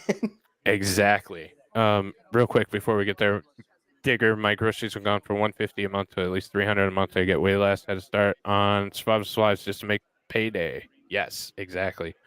Shenny is in California and gas is $4.74. Holy shit. Rate of inflation is down from those ridiculous highs, not inflated prices. It's like saying you are bleeding out slower. Exactly. And so even if you reduce the price or reduce the rate of inflation, the price is not going to go down. Like it's not going to shrink because it's unstable. It's like shoving tissue paper in a bullet wound. Exactly. We have some major stuff coming up on Monday. If I can get to it this week, I'm gonna try like hell. I've been busy, y'all. It's been busy IRL. But the 11th, the reserve requirement for the fractional reserve banking system that we have in the United States was at 3%. Now it's going to go all the way down to 0% in reserve, so they no longer have to keep reserve. There's also You're kidding me. no, March 11th it takes place, and then I believe it's the week later they're going to stop. The federal government's going to stop backfilling banks. It's complex. I'm not going to go into the whole thing, but there's serious consideration that there's going to be a significant banking issue coming up in this next week to 2 weeks. Thanks, Joe Biden. Yeah, thanks, Joe. So what you're telling me is to go pull out some money now for like the next couple of weeks?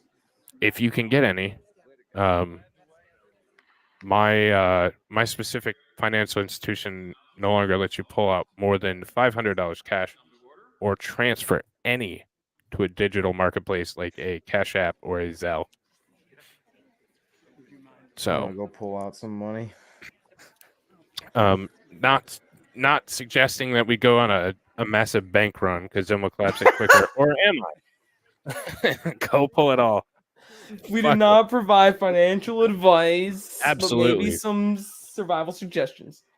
We provide no advice whatsoever. I am harmful disinformation. I have strikes for it. I got my channel removed for it. I was banned off Twitter for it.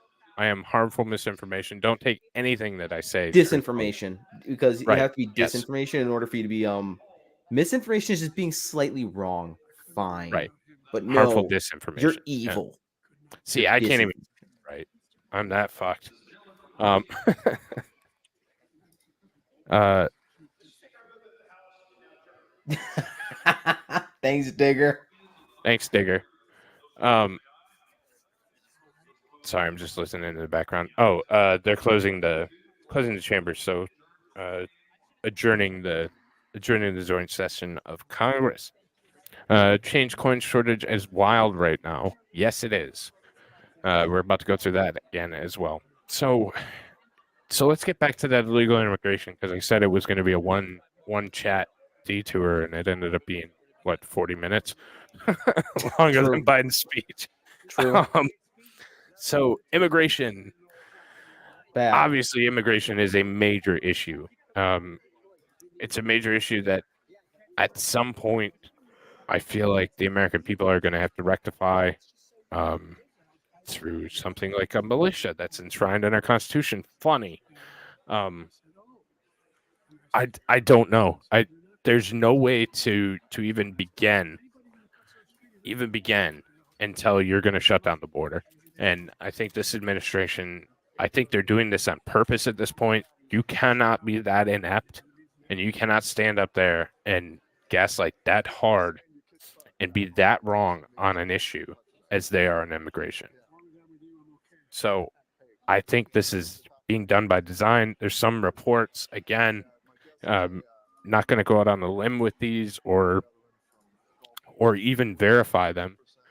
But there are some reports that there is a deal coming in for federal service for immigrants to become to get amnesty. So going into things like the National Guard, which just deployed 1,000 troops to New York City because crime's so bad. Yeah, That's a the guy kind got of thing we're sliced in the throat who was conducting a train. right.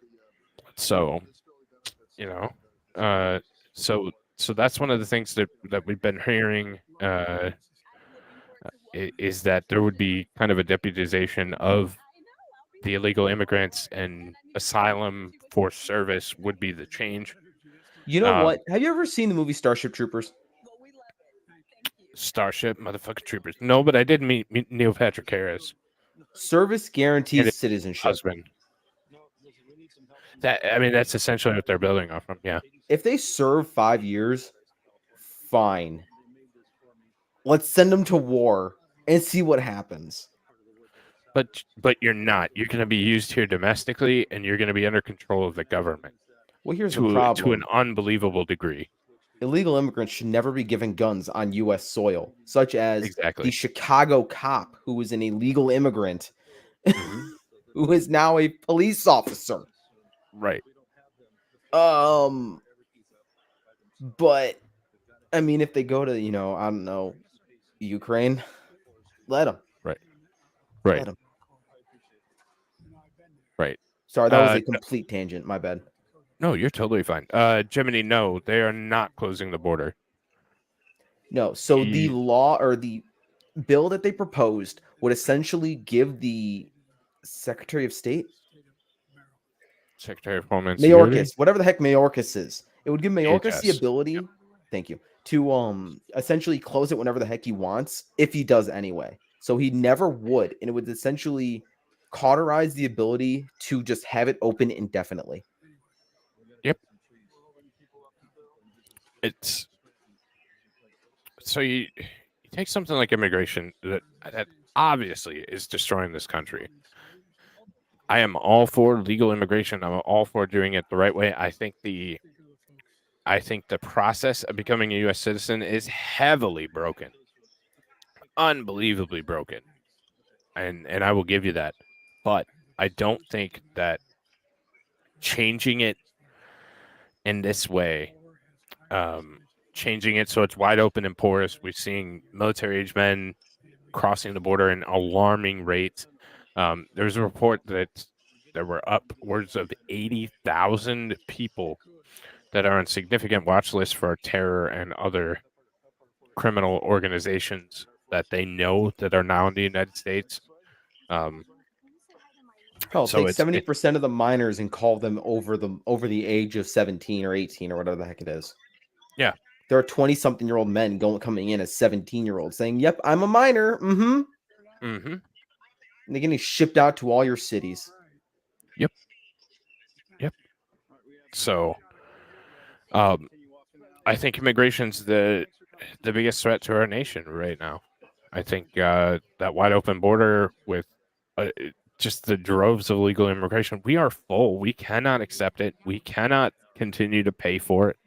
We cannot continue to allow you to come in, take jobs, and take our livelihoods, and take everything that we work for to build. Just because you have a shit administration. And I think ultimately it's going to take an action and an act by the people. The people are going to have to stand up and rectify this situation. Well, I found an article and I cannot find it, but I think it was an MSNBC reporter going complete schizo. They were saying that the boys who are incredibly proud were going to go and start literally dealing with the illegals themselves. Yeah. There was so there's allegedly several organizations that are building and convening to deal with the issue, including some people that are very like fucking rainbow flag tattoos proud. That are boys going down to fix the border. So as well as truckers, but that's kind of lost steam. And that would be nice, but I don't see that happening anytime soon either. I don't know. I think it's our biggest crisis, and it's ultimately going to lead to the downfall of the greatest country in the world. Well, unless we properly have the largest domestic deportation system we've ever had in American history. Maybe. But wink, wink. Brian, the man, the myth, the legend, Trump. That makes you a Nazi fags. True. It does. True. So you take that, and I'm trying to think. I know we had to have missed something, right? Let me see here. Yeah, we got Roe versus Wade. Oh no.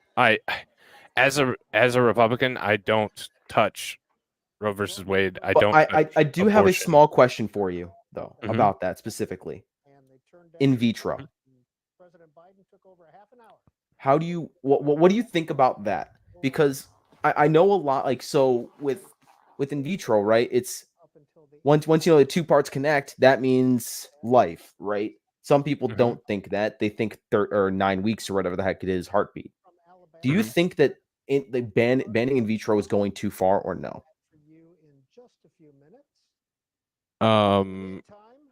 President Biden will be in Philadelphia tomorrow and Atlanta on Saturday. I don't know. Why the hell? They didn't take us to the. Sorry, I got sidetracked. All right, we're gonna flip over here and watch the Republican response real quick. We're just a little bit behind. However, that's not the job that matters most. I am a proud wife and mom of two school-aged kids. My daughter Bennett and my son Ridgway are why I ran for the Senate. I'm worried about their future and the future of children in every corner of our nation. And that's why I invited you into our home tonight. Like so many families across America, my husband Wesley and I just watched President Biden's State of the Union address from our living room. And what we saw was the performance of a permanent politician who has actually been in office for longer than I've been alive. One thing was quite clear, though. President Biden just doesn't get it. He's out of touch. Under his administration, families are worse off, our communities are less safe, and our country is less secure. I just wish he understood what real families are facing around kitchen tables just like this one.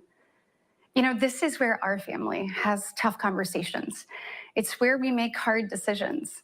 It's where we share the good, the bad, and the ugly of our days. It's where we laugh together. And it's where we hold each other's hands and pray for God's guidance. And many nights, to be honest, it's where Wesley and I worry. I know we're not alone. And so tonight, the American family needs to have a tough conversation because the truth is, we're all worried about the future of our nation. The country we know and love seems to be slipping away, and it feels like the next generation will have fewer opportunities and less freedoms than we did. I worry my own children may not even get a shot at living their American dreams. My American dream allowed me, the daughter of two small business owners from rural Enterprise, Alabama, to be elected to the United States Senate at the age of 40. Growing up, sweeping the floor at my dad's hardware store and cleaning the bathroom at my mom's dance studio, I never could have imagined what my story would entail. To think about what the American dream can do across just one generation, in just one lifetime, it's truly breathtaking. But right now, the American dream has turned into a nightmare for so many families. The true, unvarnished state of our union begins and ends with this. Our families are hurting. Our country can do better. And you don't have to look any further than the crisis at our southern border to see it. President Biden inherited the most secure border of all time. But minutes after taking office, he suspended all deportations, he halted construction of the border wall, and he announced a plan to give amnesty to millions. We know that President Biden didn't just create this border crisis, he invited it with 94 executive actions in his first 100 days. When I took office, I took a different approach. I traveled to the Del Rio sector of Texas. That's where I spoke to a woman who shared her story with me. She had been sex trafficked by the cartels starting at the age of 12. She told me not just that she was raped every day, but how many times a day she was raped. The cartels put her on a mattress in a shoebox of a room, and they sent men through that door over and over again for hours and hours on end. We wouldn't be okay with this happening in a third world country. This is the United States of America, and it is past time, in my opinion, that we start acting like it. President Biden's border policies are a disgrace. This crisis is despicable. And the truth is, it is almost entirely preventable. From fentanyl poisonings to horrific murders, there are empty chairs tonight at kitchen tables just like this one because of President Biden's senseless border policies. Just think about Lake and Riley. In my neighboring state of Georgia, this beautiful 22-year-old nursing student went out on a jog one morning, but she never got the opportunity to return home.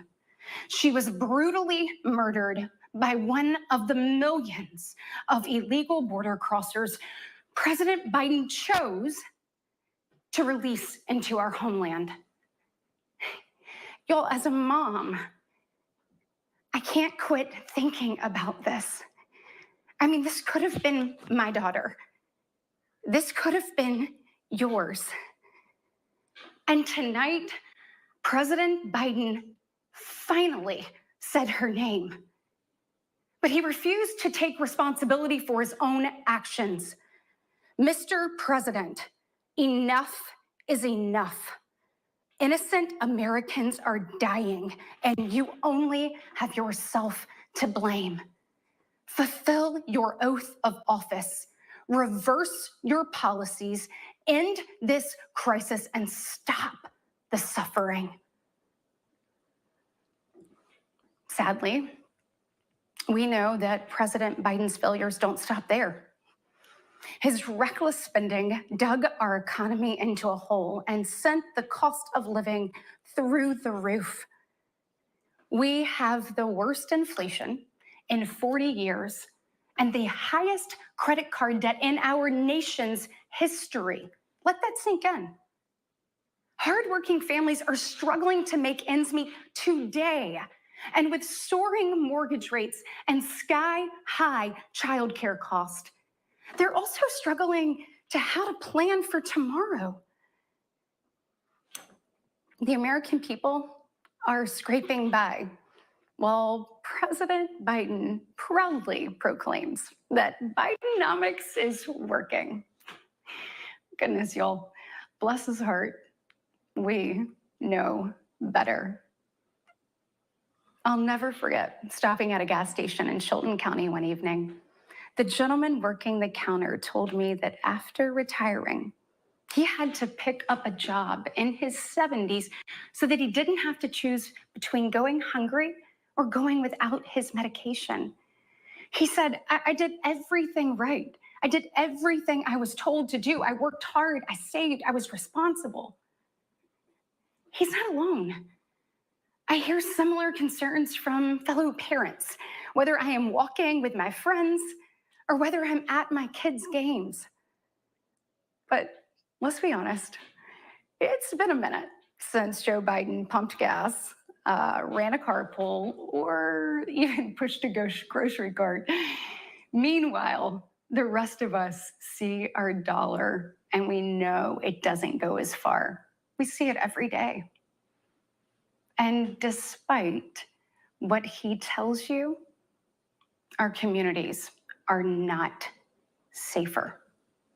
For years, the left has coddled criminals and defunded the police, all while letting repeat offenders walk free.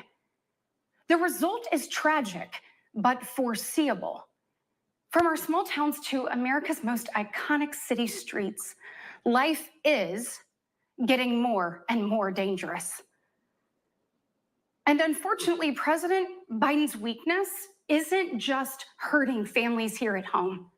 He is making us a punchline on the world stage. Look, where I'm from, your word is your bond. But for 3 years, the president has demonstrated that America's word doesn't mean what it used to. From abandoning our allies in his disastrous withdrawal from Afghanistan to desperately pushing another dangerous deal with Iran. President Biden has failed. We've become a nation in retreat, and the enemies of freedom, they see an opportunity. Putin's brutal aggression in Europe has put our allies on the brink. Iran's terrorist proxies have slaughtered Israeli, Jews, and American citizens. They've targeted commercial shipping, And they've attacked our troops nearly 200 times since October, killing 3 US soldiers and 2 Navy SEALs. Meanwhile, the Chinese Communist Party is undercutting America's workers. China is buying up our farmland, spying on our military installations, and spreading propaganda through the likes of TikTok. You see, the CCP knows that if it conquers the minds of our next generation, it conquers America. And what does President Biden do? Well, he bans TikTok for government employees, but creates an account for his own campaign. Y'all, you can't make this stuff up. Look, we all recall when presidents faced national security threats with strength and resolve. That seems like ancient history. Right now, our commander-in-chief is not in command. The free world deserves better than a dithering and diminished leader. America deserves leaders who recognize that secure borders, stable prices, safe streets, and a strong defense are actually the cornerstones of a great nation. Just ask yourself, are you better off now than you were 3 years ago?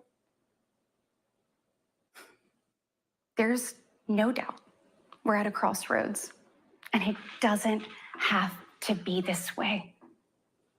We all feel it. But here's the good news. We, the people, are still in the driver's seat. We get to decide whether our future will grow brighter or whether we'll settle for an America in decline. Well, I know which choice our children deserve, and I know the choice the Republican Party is fighting for. We are the party of hard-working parents and families, and we want to give you and your children the opportunities to thrive. And we want families to grow. It's why we strongly support continued nationwide access to in vitro fertilization. We want to help loving moms and dads bring precious life into this world. Wesley and I believe there is no greater blessing in life than our children. And that's why tonight, I want to make a direct appeal to the parents out there, and in particular to my fellow moms, many of whom I know will be up tossing and turning at 2 a.m., wondering how you're going to be in 3 places at once and then somehow still get dinner on the table. First of all, we see you, we hear you, and we stand with you. I know you're frustrated. I know you're probably disgusted by most of what you see going on in Washington, and I'll be really honest with you, you're not wrong for feeling that way. Look, I get it. The task in front of us isn't an easy one, but I can promise you one thing. It is worth it. So I am asking you, for the sake of your kids and your grandkids, get into the arena. Every generation has been called to do hard things. American greatness rests in the fact that we always answer that call. It's who we are. Never forget, we are steeped in the blood of patriots who overthrew the most powerful empire in the world. We walk in the footsteps of pioneers who tamed the wild. We now carry forward the same flame of freedom as the liberators of an oppressed Europe. We continue to draw courage from those who bent the moral arc of the universe. And when we gaze upon the heavens, never forget that our DNA contains the same ingenuity that put man on the moon. America has been tested before, and every single time we've emerged unbowed and unbroken. Our history has been written with the grit of men and women who got knocked down. But we know their stories because they did not stay down. We are here because they stood back up. So now it's our turn, our moment to stand up and prove ourselves worthy of protecting the American dream. Together, we can reawaken the heroic spirit of a great nation. Because America, we don't just have a rendezvous with destiny. We take destiny's hand and we lead it. Our future starts around kitchen tables just like this, with moms and dads just like you. And you are why I believe with every fiber of my being that despite the current state of our union, our best days are still ahead. May God bless you, and may God continue to bless these United States of America.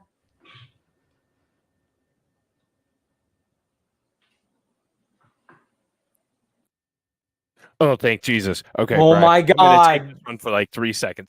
Fuck you, GOP. You have a shot to put out a level-headed response that can rile people up, that can get people going, that can get people excited about your party. It can get people in contrast the message of Joseph Biden, who's destroying the country from the inside out. You could even have somebody that's full of energy, somebody that's going to give some kind of full-throated response to the bullshit that's happening, but instead you put up somebody that's just going to sit there and say the same thing on the other side of the coin. You are so predictable, so terrible. I don't know you, Miss Britt. I think you're a wonderful person. I'm sure you are. I don't really care. You needed somebody with energy. You needed somebody that was going to fight back, and you needed somebody that was going to give a different vision for this country, because I'm sick of the same bullshit on both sides of the aisle. It's the same thing. You have one person on one side, you have another person saying the exact opposite thing under the same tone, under the same cadence on the other side of the aisle. And I'm so sick of it. The Republicans have every chance to put up somebody that has a pulse and that has some fire and that can say something that changes people's minds. And they fuck it every single time. Every single time. We put up somebody that's boring with a poor cadence that I don't know if she was trying to cry or laugh, that I don't know if she even gives a shit about the country. I felt nothing from that, but God, I want it to be over. I'm good. You good? God, but you said it so well. Oh my God. Her words were fine. Really? It's okay, it's expected, fine. But she went on and on and on. I literally was falling asleep halfway through. It's so past my bedtime that she was putting me to sleep. I might turn it back on before I go to bed. Just if you're serious about the state of this country, if you're serious about wanting to make a change or make tomorrow a brighter future, or do something that's going to actually change things for the better, then put somebody up there with the fire, with somebody up there that can say it, somebody up there that can articulate it. I mean, hell, I think I did a better job with the Republican point of view, and that just came off the cuff in 10 seconds of me thinking about it. And she had all this time to prepare. You knew what was coming out in the speech, and you gave that. I really, truly didn't know if she was trying to cry, laugh, if she was nervous, whatever the case is. But my God, let's grab the party. And if there's not room for us in this party, if there's not room for people like myself or people like others that watch me in this party, then we need to make our own damn party. because I'm sick of the two-party system where it's this different side of the coin, but it's the same damn coin. I want something completely new. I want somebody who's passionate about changing America, and I want somebody who's going to do something that is going to actually make a difference instead of standing up there and talking and saying nothing and doing nothing. Yeah, she was basically just saying, everything he said bad. That it. Okay, bye. Mm-hmm. That she could have said that, and I would have been happier. It would have been a better speech if he said everything that came out of his mouth was total bullshit, and yeah, we're gonna do the opposite. Like, I would have at least respected it. It would have at least been a direction, and it would have at least been something that's different than the normal talking points of just going through the motions. And we need to stand up and have conversations at our dinner table. Fuck you. We already do that. We already do that. You know what? Overall, I think it was a shit speech. But was there anything that you thought was good? Because I do have something in my mind that I thought was okay.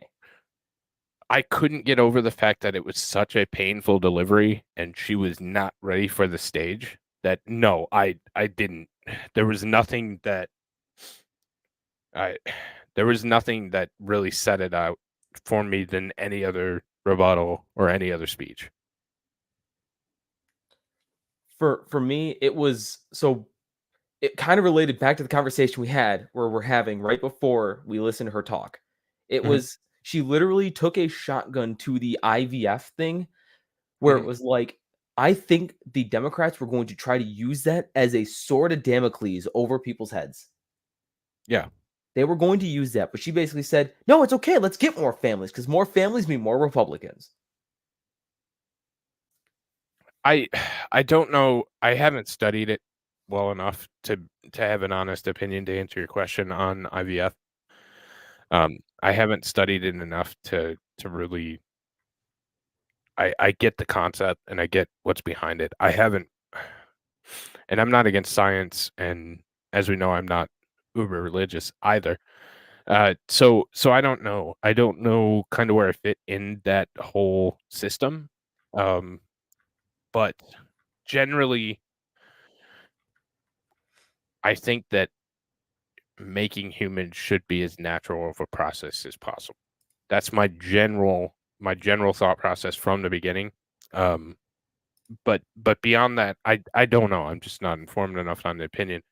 I think that Republicans should stay away at all cost from the abortion issue because it's not a winning issue, and they have terrible messaging on it. Oh, 100%. But I think like if they go and like truly do what she said during this, it would be a huge W for them because it shows that they are not completely by they I mean Republicans in general, pro-lifers Mm. aren't completely unreasonable. Yeah, yeah, and Because it's like if you want to have kids, we'll help you out, but just don't go back and try to, delete it later, which yeah, is and something that I believe Linda said, and I completely agree with her. yeah, I saw that as well. And if you're going through that process and you've already made that decision, um, yeah, I think once you get to that point where you're asking for intervention, if you're going to begin the path of intervention, then yeah, you need to follow it through. There's no abortion at, you know, 38 weeks because you changed your mind on your IVF. That should be something that you or you and your partner or you and whoever's going to raise the child should be ready to go with that. Right. You can't come And out later and say, "Oh, I had divorce. I don't want it anymore." right, right. Give up on pro-life and actually work on fixing society and convincing them to choose life. Exactly. And that's always been my uh, show that it's worth having a family. I have two wonderful, wonderful boys, and it is absolutely worth having a family. Sometimes it's shit. sometimes sometimes things are painful, but it's absolutely worth it. And show people that it is. Show people that it is instead of the messaging from the other side that's nope, you should be career woman and hear me roar and blah blah blah. I think it's important to show the other side of the coin, not have the science issue or the God issue or the abortion issue, because you're not going to convince somebody. Let's You're not going to convince somebody like me that God is the reason that I should not abort a child, and that's what the Republicans are going to do. But you should, on a morality or a specific basis, you should be able to say, this is why it's not okay that you nuke a baby in the womb, like, and and you should show the benefit to not doing so. And I think that there's further than the one message, and I think Republicans do a terrible job at attacking things on more than one front. We have to say, nope, it's because God says it's bad, and that's it, and we're going to stick to that, and that's the only reason you shouldn't get an abortion, and this is where we're going, and blah, blah, blah, blah, blah. And I think that's just a bad message, because in reality, that's not going to reach everyone that you're trying to reach. But interventions and education and showing them the worth of a family, I think that makes a huge difference. Right, and we have a problem in this country where there are people in this country that want kids, like Yeah. yours truly. I want kids, but you know who ruined the freaking economy, so I can't actually afford to feed them. Right. Right. I can barely afford to feed the two of us. Mm-hmm. Yeah.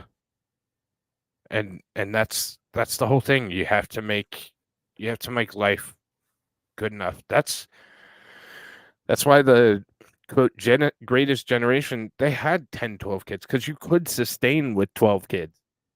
Try and do that shit now.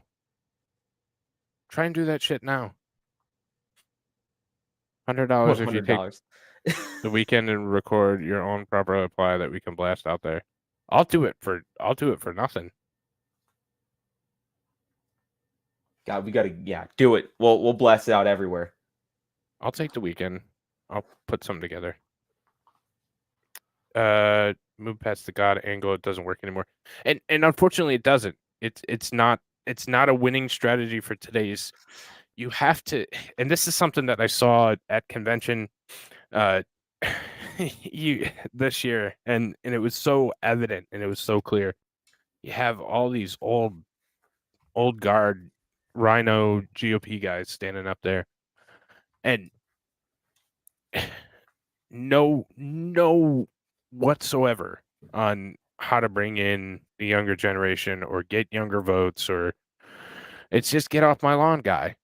It's just get off my lawn, guy. And It's surprising they're getting the Gen Z at the moment, frankly. I think the Dems are just screwing it up so bad that they're just getting the collateral. They're just like, "Oh, yes, please come to me."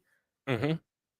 It's that meme where like the Democrats are shoving the other guy. The Republicans catch him and say, "Are you okay, bud?" And Right. and then the Democrats go, "Why are you siding with them?" Mm-hmm. Yeah, and it's a point where it's to the point where there's such a golden opportunity for us to pick up so many people, and it almost appears to me from the inside that the GOP just doesn't give a damn. They don't want them. They don't want them. They want their good old boys club with their power structure how it is, with their aging out individuals. It's like they don't want them, and that's why I've always advocated for the two-party system is dead, and we need to. The only way to put pressure is get a viable third, and I know that's a pipe dream, and I know it's way out there, but it's really all we have at this point. We have a It's the only close hope. kind of one this time, really. I mean, Yeah. with RFK Jr. I mean, Right. he's like the closest thing we'll ever probably get. Yeah. Dems will never let that happen again. Actually, Republicans will let that happen too. Yeah. Gen Z is more conservative or more correct, sane, whatever you want to call it. Yeah, I think that. I think that. Sorry. Go ahead. Go ahead. I was gonna say I can say that for a fact. My generation, Gen Z, we don't trust media at all. Like we get our news from phones and shit. like maybe we grew up watching like the news, but then like we looked at it and we're like, wait a minute, that's not what we're seeing right now in our lives. Yeah. Sorry, what were you about to say then? I was saying that when you get into hard times and when things are bright and the future looks like something that you can be excited about, it's easy to be a Democrat. It is. It's easy to pie in the sky and wish for everything and everything. When you have challenges, when you have challenging generations, and we see this with the war generation, um, and then obviously the generations in the middle are more liberal to the millennials, and I think we're going back into that wartime or that struggle time or that time where there's significant challenge to the people. And I think that is what creates conservatives and conservative leaders. And I think that's the situation that we're in right now. Is it's a tougher time, so you need to conserve. You need to be more conservative. And I think that's why you see a switch and a shift towards kind of the end of my generation into your generation, of more conservative thought, because things aren't rosy and bushy and going to be, pie in the sky where we can build all these things and do all these things. It's just not going to happen that way. So, multi-party systems are how Canada ended up bringing Trudeau back, even though his party only got 30% of the vote. NDP joined forces with the Liberals, and that screwed us all. Well, and that would certainly be a. I mean, in reality, you would have the uniparty, the Liberals and Conservatives here would and have fought to keep third parties out of the fold. So They currently are. I mean, with all those lawsuits that they're doing against RFK Jr., there are a lot of lawsuits against him right now, trying to keep him off everywhere, pretty much. Protect the brand, baby. Because he's running, they're basically trying to say you can't double dip, because I think he's going with the no labels party or whatever the heck that's called. Which and he's going to drag a lot of votes from not Donald Biden. Yeah. And I mean, there are always 12, 13. Check when you vote for president next time. There's usually about a dozen third party candidates that are on the ballot. And I think that it would be advantageous to start backing some of those. I've always liked the thought of libertarian, but the party's garbage. Because I thought of switching parties to the Libertarian Party. No, they're bad. And looked into it, and it's pretty bad. So, there needs to be an alternative that's yes, boot guy. We also need to get Vermin Supreme. Vermin Supreme. Vermin. There you go. We need to get him as president. I mean, it'd be as good as anything right now. So he's part of the Libertarian Party Judicial Community or Committee. Spicy take. One aspect of abortion is its voluntary eugenics. I don't want to see Methosu or Laquanisha having 12 kids. Well, if you not to go too deep down that rabbit hole in tonight's, but what's her name? Sanger? Margaret Sanger? Yeah, the one who made Planned Parenthood. Yeah. So there's empirical evidence that is a absolute statement. Absolutely correct statement that yeah. So she definitely hated black people. As a black, I can say that.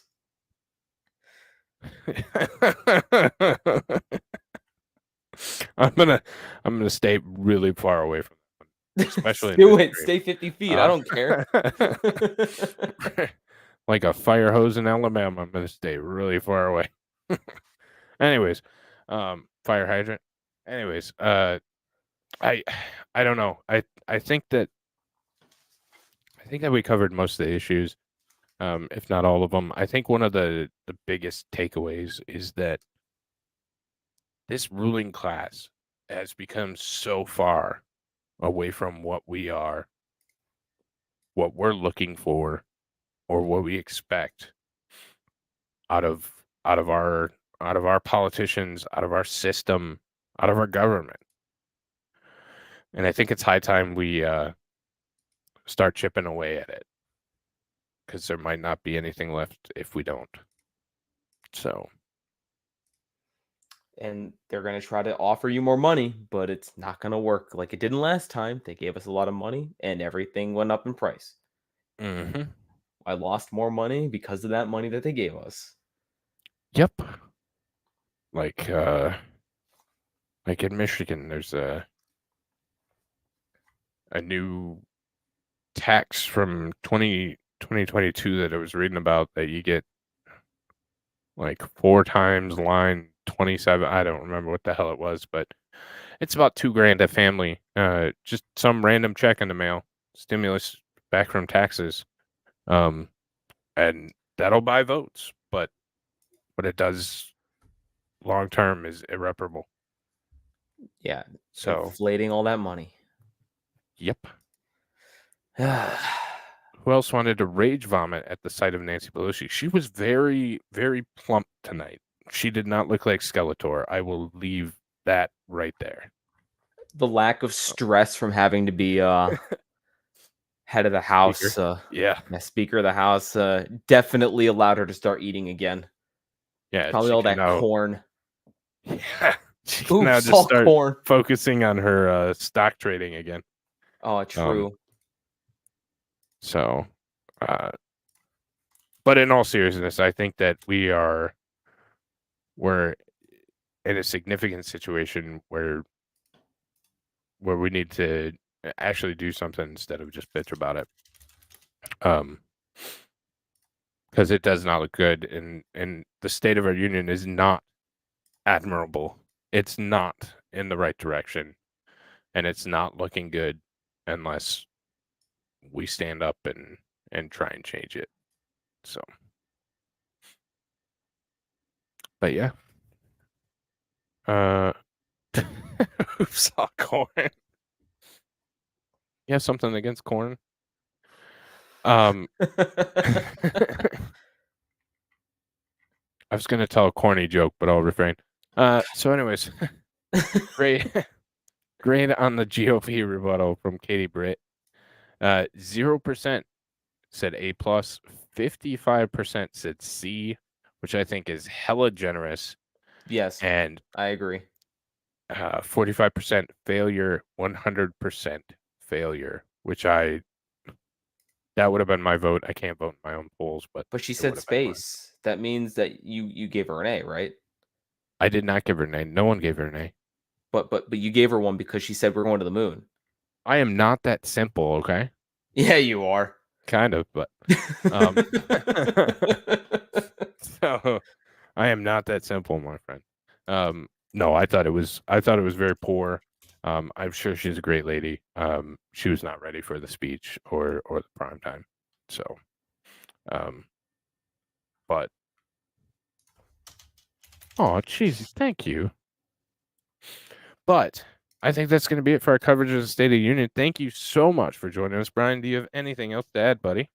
I know I had uploaded one video a couple weeks ago, but I have 2 more literally ready to upload if Rumble will let me. But I have 2 more episodes of that game I was playing up, Pacific Drive. So if you all want to check that out when it's finally up, if it'll, like I said, let me upload, that'd be great.